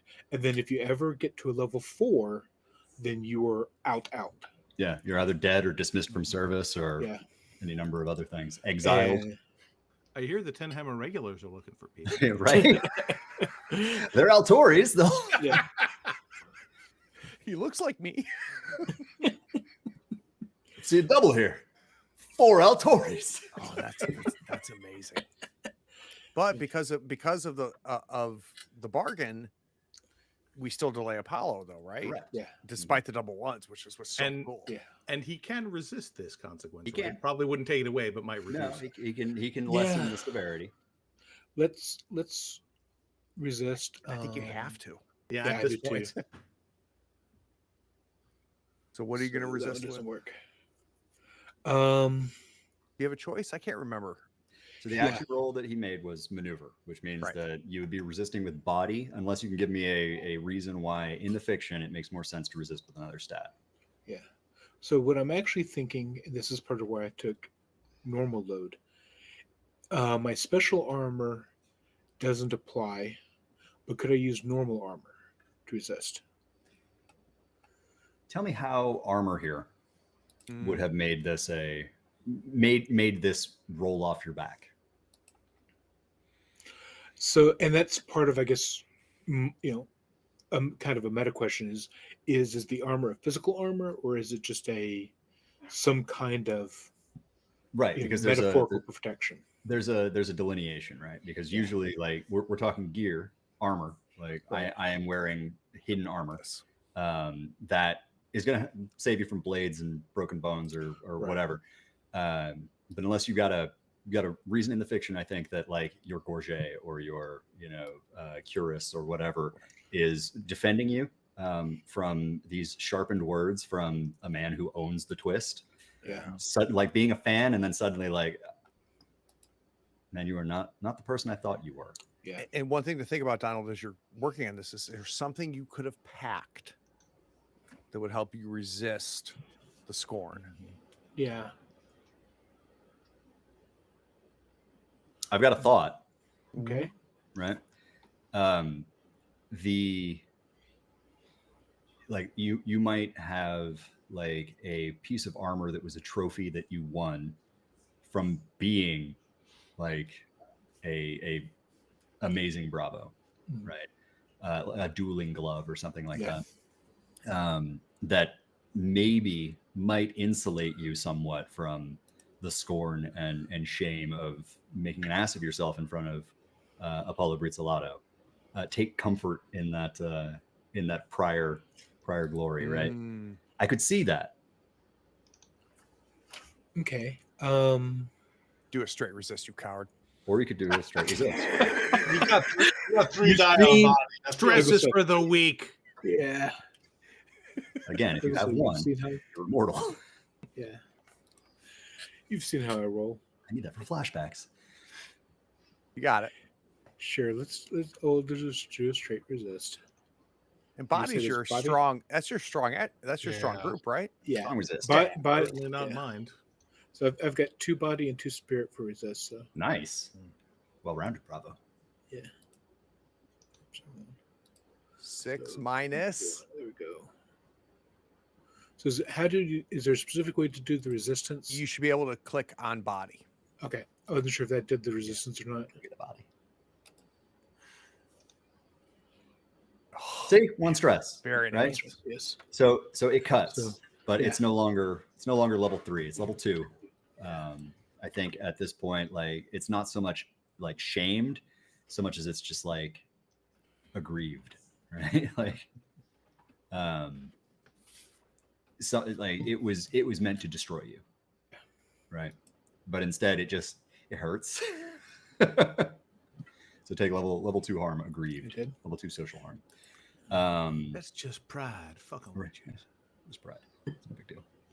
Nothing hurt but my pride. And Apollo brushes by, right? And like you can see that he leans over toward. It's not leaning down. It's very much leaning over toward Nadia, and it's like, I'm terribly sorry. Occasionally, we find ourselves in the company of people who have no idea how to comport themselves any longer, and they sweep by. Okay. So as he's leaving, to kind of help sell this, like I'm trying to save some faces, like I still know how to use a blade. And then I start. Looks over his shoulder, and I think it's. Do you think you can convince him in this moment? I don't think I can convince him, but if he's actually looking at me, I'll look at him and say, "Do you have a slot?" I think it's the barest of like passing looks over his shoulder, right? He looks over and he's like, "Don't disappoint me anymore," and he like continues walking.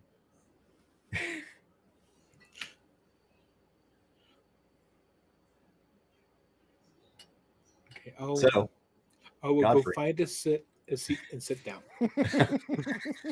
that sucked, and I'm gonna go feel my feelings for a minute. Godfrey, you make it up onto Compay's platform. What is your play here? I, in a very non-help way, grab the shoulder garment, the garment on the shoulder of Compre. He's wearing like a roquelaire, like a little half cape, right? Yes. I pull him in and I go, Master Compay, I'm going to confess to you, and I'm going to confess to you very fast because we don't have a lot of time to talk about this. I have been in your employ for 2 years. I've been in the employ of Apollo for 3. You have a situation which I have negotiated. We need to save Apollo's face. We need to make it appear that he is lowering you. But when it's done, he will take care of you. Do you agree to this negotiation? I think like Compay like looks at you, and because you look like somebody out of Central Casting, like Right. he's like, I think I've seen you before. right, like he looks. You were that he's guy in like, that thing. You in that thing with that guy?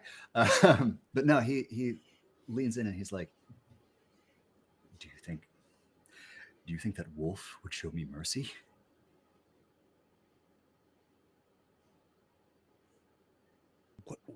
I don't know if I don't understand what he's saying here. Like he's pointing down at Apollo. Do you think that wolf will show me mercy? Sir, there's no questions left. It is negotiated and done. We need to go down. We need to allow Apollo to save face. You will buckle to him. You will take his punishment. And Apollo will take care of you later. But it is critical here that everybody in the Colosseum understands that you have been punished. But there will be no repercussions. You will come out of this fine. Sir, I've been negotiating this for 8 months now. He purses his lips and he's like, you can't be one of my men. Sir, if we had time, I would take you to the payroll logs. I've been in your employ for 2. No. You can't be one of my men. All of my men know, and at this point there's a crash, a shattering crash, and there's the sounds of booted feet coming in, the sound of rapiers and steel being bared. My men know that I'm working for the Fortunato Trade Company and the 10 Hammers. And we'll catch that next. Dun dun dun! Oh my God! I'm gonna go to credits and be back. No, it was a really good plan.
So I love the credits because it builds the cliffhanger. It makes it exciting. And I love the after credits discussion, but there's a minute and a half or a minute, depending how long the credits are, of discussions that happens with us. And usually it's like, which that happens.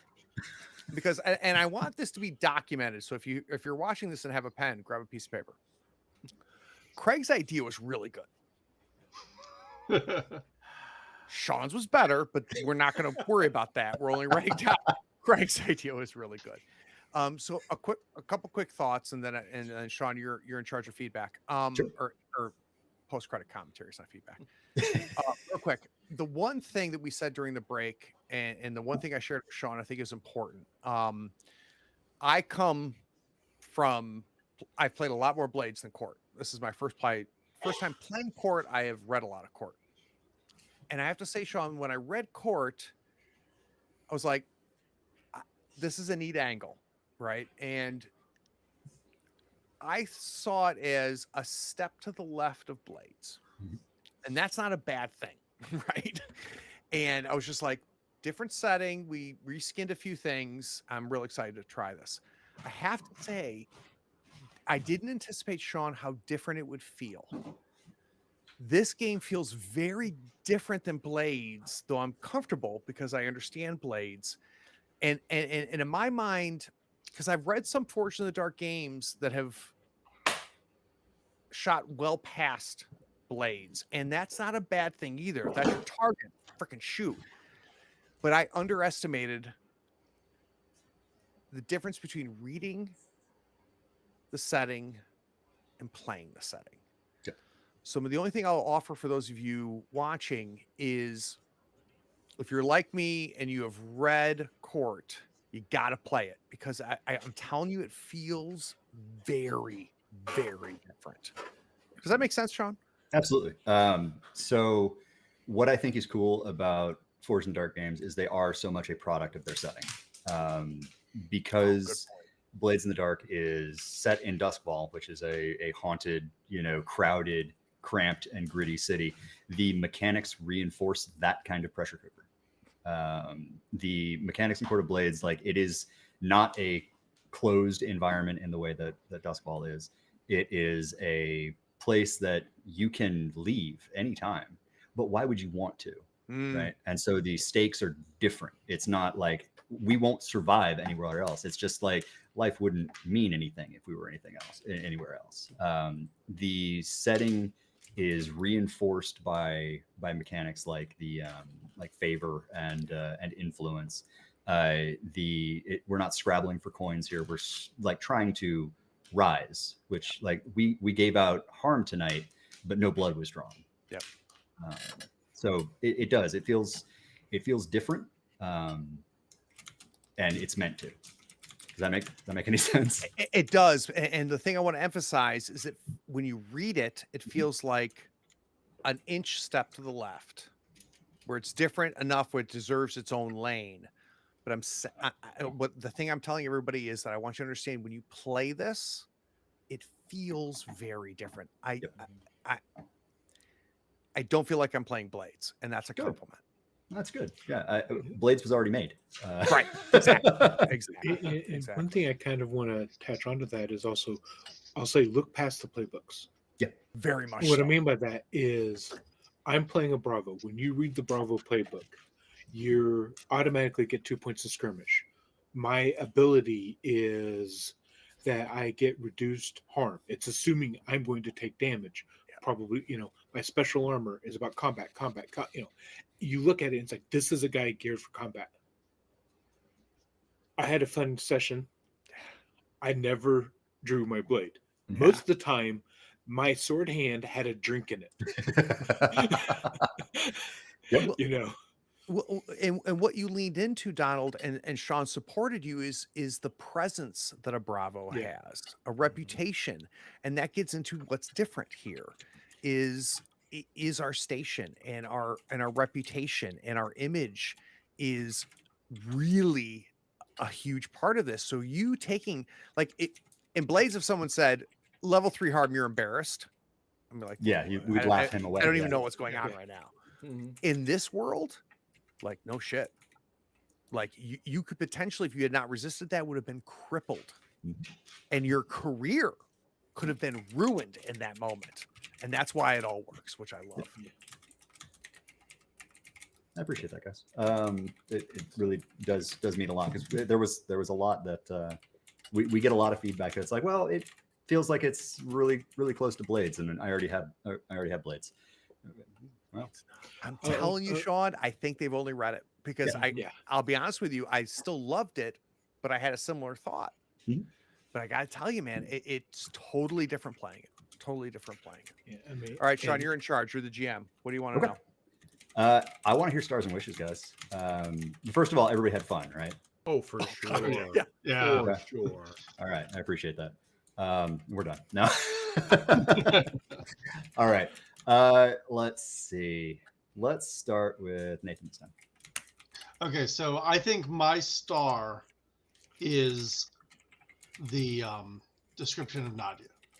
She will, like, it just brought that moment alive in a way that couldn't have, like, set the tone for the rest of the scene. The description of Apollo, he's a man of power. The description of Nadia is oh no, she's a problem. It's a force of nature. Yeah. Yeah, Mhm. which was pretty awesome. The other, I think that's my star. I think my wish, I really want to see. I'm really looking forward to seeing what Godfrey does to this guy now that he's got his hands on him, but everything's going wrong and going wrong. Could not for have gone him in worse. particular. Mhm. Because I can't even play myself as a servant anymore. Nope. Nope. All right. But Cool. the good thing is you're on your own. Yeah, luckily, I'm All luckily alone, I'm away from my tufts. 17 feet above you, and And beneath you is a fighting pit, which is probably going to have its fair share of dangers. Okay. Don't worry, we'll catch you if you jump. Oh. Donald, what are your stars and wishes? I hate to say a mechanic for my star, but I'm going to say a mechanic for my star, which is I like the moving the narrative along without all the rolls. Because tonight you all have seen how I normally roll. It did not surprise me in the least. I'm in a critical junction. I roll 2 once. But I know part of that's mechanics, but to be honest, as someone who has read the Quarterblade book, whose experience with Forged in the Dark was listening to you do actual plays. Yeah. Thank you for that, by the way.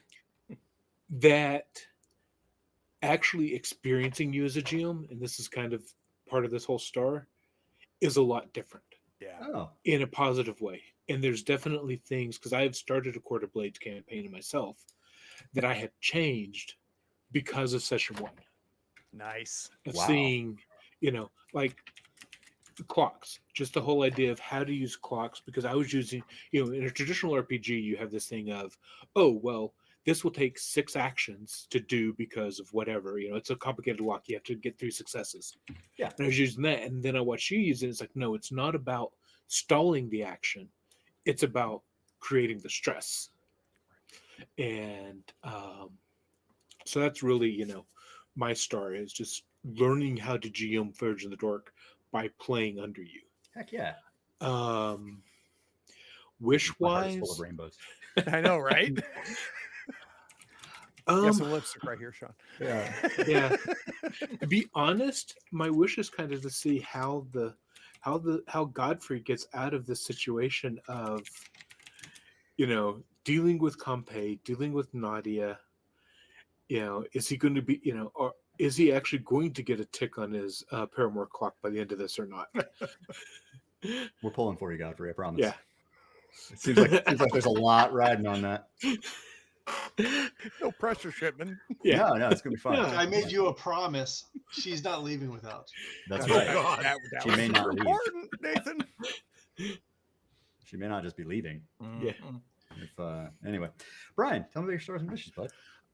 Gosh, I mean, it's hard to pick a single star because this was just tremendous fun from top to bottom. But I Yay. think my favorite moment was Craig / Godfrey's reaction to Nadja being here. Because it's very easy in a role-playing environment to say, oh, wow, the woman I think I love is here. I need to find a way to impress her. But the fact that he's just like, no, I don't care about the job we're here to do. I am absolutely going to accomplish it. Just the absolute love blindness there was a beautiful fatal flaw. It was played to the I hilt. It was can't great. wait to see what happens. No, that was beautiful. And as far as wishes go, man, I wanted to get a chance to show off being a badass, but not in an enormous pitched melee with 50 people on each side. So, I'm anxious to see how this turns out. I can't wait to figure out what the sides are so I can decide who I need to stab. Yeah, it's gonna be tricky. It's gonna be a whole thing. We're about to break into we were waltzing, now it's a ballroom blitz. Mhm. Yep. Craig, I haven't forgot about you. What are your stars and wishes, brother? So commenting on your star, Brian, thank you, first off. And second of all, like, for those of you watching, lean in, RPGs are not winning and losing. It's not optimal choices. It's not optimal builds. Trust me when I tell you, listen to your character, learn your character, and lean in. It's going to be better. So I luckily had a 10-minute break to think about the fact that she showed up, and I was thinking about it. I'm like, well, why does he love her? And then I very quickly came up with the childhood story, because I think it had to be a lifelong love. Which is ace, by the the way. Well done. Thank you. And Yeah, then to be clear, Sean had never heard any of that before. no, it that came was all out. news. And- Just roll with it though. Yeah, and then it was just like, it's not that I don't love Corvetto. It's not like I don't love the three of them. I will rationalize that doing everything to accomplish her love also takes care of everybody else, like, which it doesn't, right? I don't see the conflict, and that's how love makes us stupid. All good is unified. Clearly, Exactly. if this is good, Exactly. then I'm Like- doing the right Like, thing. I have found the perfect three, and that's where the one rock, three birds comes from, right? Like in Godfrey's mind, that is. Right. So that's one little thing I'll just throw there. Like, take the consequences, lean into it, make it interesting, because that's why we're here. We're not here to win or lose. We're all going to have a good time. So back to your question, stars and wishes. Stars, I loved each one of us finding our archetype in a non-traditional way. So you read the eye is supposed to do one thing. The first time you read the eye, you read the Bravo does one thing, right? And each of the archetypes seems to do at surface the one thing, but I think all four of us found a secondary way to express our archetype and express our station, but in a different way. And it was change the drink from one to the other. It was the hawk recognizing these are the obvious threats. I have what I need to cover the obvious threats. There's some secondary threats. That's my job. I need to keep track of that, because shithead A and shithead B are not going to keep track of that, right? So that's why I'm here. And Nestor. and that's the star in my mind, is that we have seasoned role players at the table who don't need to be a fighter who fights, and doesn't need to be a magic user who casts spells. We recognize that this gives us a framework, and we're a lot more than just that framework. Wishes. I'm going to make a confession on my wish. I have never played nor run a game where romance was part of the game. And part of what has attracted me to Court of Blades is the fact that station and romance and society play such a big part of this game. And I've never participated in a game where that was the apex of the system, right? And of the setting and everything. And that's what has always drawn me to Court. And we're tickling at it. And Christ, we're only 2 sessions in, right? So I'm not bitching here. No. But my wish is I really want fights and blood, great. But I really want to lean even more into the societal nature of this, the romance of this, the dangerous liaison part of this. And you have set the table for that, Sean. So I'm not wishing for something that hasn't happened yet, but like, you don't have to shine a light, because I'm already running in that direction. Good. Awesome. Thank you. So stars for me, all around, top to bottom, like the amount of characterization and the amount of falling in love with trouble that you guys have done tonight. The amount of like when you all talk, when you all have like your little head sheds where you get together and you're like, okay, so this is how it's going to go. Speaking in character and everything, like I just watching my favorite show. It is great to see you guys like grab the ball and run with it. I really like that Nestor like leans into this like I'm the kid archetype. Like the the plucky comic relief character who suddenly is a badass, like out of nowhere, Supermaning to get. Nope, he's not dead. I'm gonna drag him back. that was standout. You don't die until I say you can die. That's right. Until I know everything that you know. Tropes are tropes for a reason. Yeah. Right. Yep. Yeah. Mhm. Again, another star for Craig for getting with me offline and being like, hey, there's this NPC that I read, and I think that's who I need to be my paramour, right? People who talk to me offline and are like, this is the kind of thing that I'm interested in, like this is where I see the story going. Like that is a gift. Oh. Anytime anybody talks to me and is like, this is like, I'm having fun, I think this is really cool, but if we could maybe steer the story this way, like this is where my itch is. Like I think this is because otherwise I have to guess. Right. And the less I have to guess, the more fun we all have. Players giving you kindling like that is a gift. So again, for players out there, like if you see something cool, you're thinking something cool, and Donald, you are, having played with you now a couple times now, you're a master of this. Yes.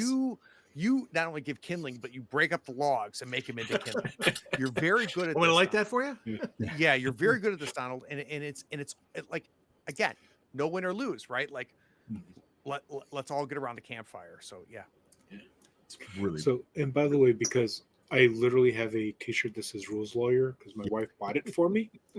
I do want to point out the reason we keep referring to her as a paramour and not a love interest, and getting back to Craig's thing about this being a part. This is a set of rules in Court of Blades. Yes. How to have a paramour? What does having a paramour mean? How does it affect the actual missions? This is. This isn't just it's something that you do in role playing. No, Yep. this is actual Built into the game, which built makes into the game system. and it's not compulsory. Like it's not a compulsory part. It is a part that you can engage with if you feel like bringing romance to the table. Because I know it's not everybody's bag. It oftentimes is not my bag. But it felt disingenuous to the genre, to the actual fiction itself, to not include romance and the star-crossed lovers and things like that. Like if we're laying our scene in Fair Verona, it's not doing anybody any services to forget about Romeo and Juliet, right? So I would oh, go ahead, Nathan. I'd say though, even if you think it's not your thing, dip your toe in it. Because I didn't think it would be mine. In my home game, it's made a world of difference. It's so much fun. Nathan, that's what I'm saying, right? So I've never done this in an RPG, and I have a sneaking suspicion I would really be okay with it. Like whatever little discomfort I have, I think is unfounded, and there's only one way to find that out. Yep. And that is having the session 0, which was not online, where the 5 of us talked about what we're okay with, what we're not comfortable with. It also is built off the fact that the 5 of us all have an X card. Yep. That if things go in a direction that any of us are uncomfortable with, we have a way to stop that. Absolutely. So now I'm in a situation where I'm like, I am willing to go into a direction in this hobby that I've never been to. And I trust that if I'm not happy there, that I can stop it immediately. It's having a table you trust makes all Exactly. the difference in the world. Exactly. And that's All why right, lines of communication. Your players, Sean, need kindling. So what is your wishes? So my wishes. Next time we gather around, like my grandest desire is to give our 2 like physical characters a chance to be a badass. Yeah. I want to see the Bravo do some swashbuckling. I want to see the Hawk make somebody cower. Because like you are a dangerous bounty hunter, right? What I really want is for the next errand, or the next layer of this errand onion, this onion Glass errand. Yeah, exactly. God, I'm gonna try not to do this in his voice now. So what I want is this to operate on 2 levels, not just physically, because we've got Godfrey up on this secondary level where he's got Compay. I want a this social errand to continue while we also have a pitched melee going on at the same time. I really, really want to set up something where our physical characters can shine, and then our more thinky characters. Not that everybody is not behaving as a thinky social character. I want to let everybody lean a little bit into their archetype next session. And to be clear, I'm delighted to be doing social stuff. Hell yeah. Yeah. I mean, I want to do cool physical stuff too, but I'm having a blast, so don't hurry it on my account. I have the same wish as Sean, and the Yeah. one thing I'll just add is in the chat, someone bring up a good point, which is Tristan has a lot to prove to Apollo right now, Exactly. Mhm. right? Exactly. Yeah. So here's my problem, right? This has been a long errand. The reason for that being that you guys are too damn much fun. Like keeping timing going and watching the clock is never a strength of mine. But if you guys continue to be this damn much fun, it's a problem. No, it's not a problem, Sean. And here's the reason why, which is you have a sense of momentum and a sense of pace, which is different than time. Sure. Right. So granted, you know that I like to try to keep these at 3 hours or less, but that is an artificial constraint. And if I was concerned about our ability to keep pace and to keep momentum, then there would be an issue, right? Yep. This is not an issue. We kept both going. And if this ends up being a 3-episode errand, great. We've got 8 more episodes to play. Who gives a shit? What's key is that it's interesting. Everybody's having fun, and we're not in the, oh my God, when is this going to stop? Right. I feel like I'm speaking for the rest of us when I say we're happy to do this as long as you're able and willing Exactly. to keep running. Yes, Yeah, I'm absolutely. not going anywhere. Yeah. I ain't tired or Time is proud. not an issue. No. Sean. Now I see us all ending up with scandals if it goes 2 more sessions. mean, It's a sure. whole different problem. Give it some time. All right. So Yes, very Tom. quick for the plugs, bottom left part of your screen right now, coupleofdrakes.com. Go grab yourself at least the PDF, if not the print copy. You're going to want to pick this game up. Trust me, read it, but promise you'll play it because I'm telling you, it is different. Don't stop there, though. There is a ton of goodies on that site. Where Navi and you went after we connected and where I saw you guys go was solo gaming. And the quality of solo gaming that you guys have put together is outstanding. So I want you, when you're perusing through a couple of Drakes, to make sure you take a look at the solo game offerings there. They're phenomenal. If you're into mechs, there's a really good mech game. It's pretty fun. It's really good. It's really, really good.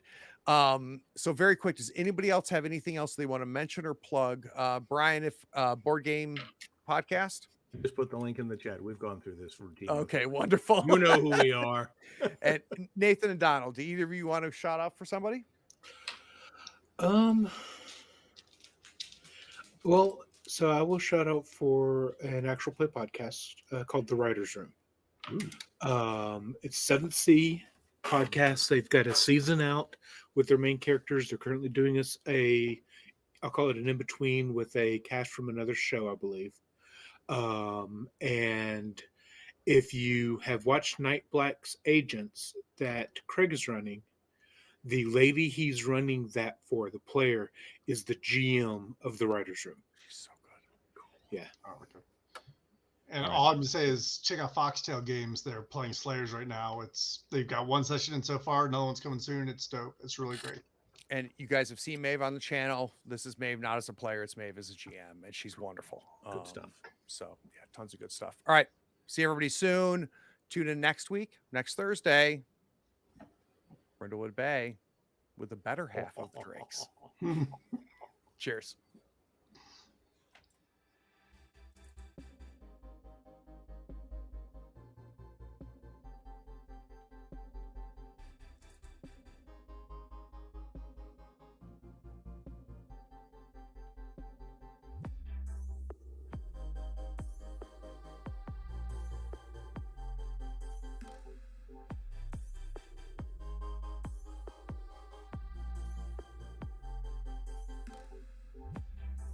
Howdy, friends. Thank you for watching. All our content is archived and organized in playlists on the Third Floor Wars YouTube channel. Check it out. And if you could like, follow, subscribe, and even set your notifications to this channel on YouTube and Twitch, we'd appreciate it, and it'll make sure that you catch all of our content. I talk with creators, designers, and experts across the gaming landscape in every episode of our podcast, Tabletop Talk. Open up your favorite podcatcher and search for Tabletop Talk from Third Floor Wars. Support your creators. They make the content you love, and it's your support that makes it happen. If you want to help us, go to Third Floor Wars on patreon.com, and you can help us for as little as $1 a month. Thanks again. We'll see you next time. Take care.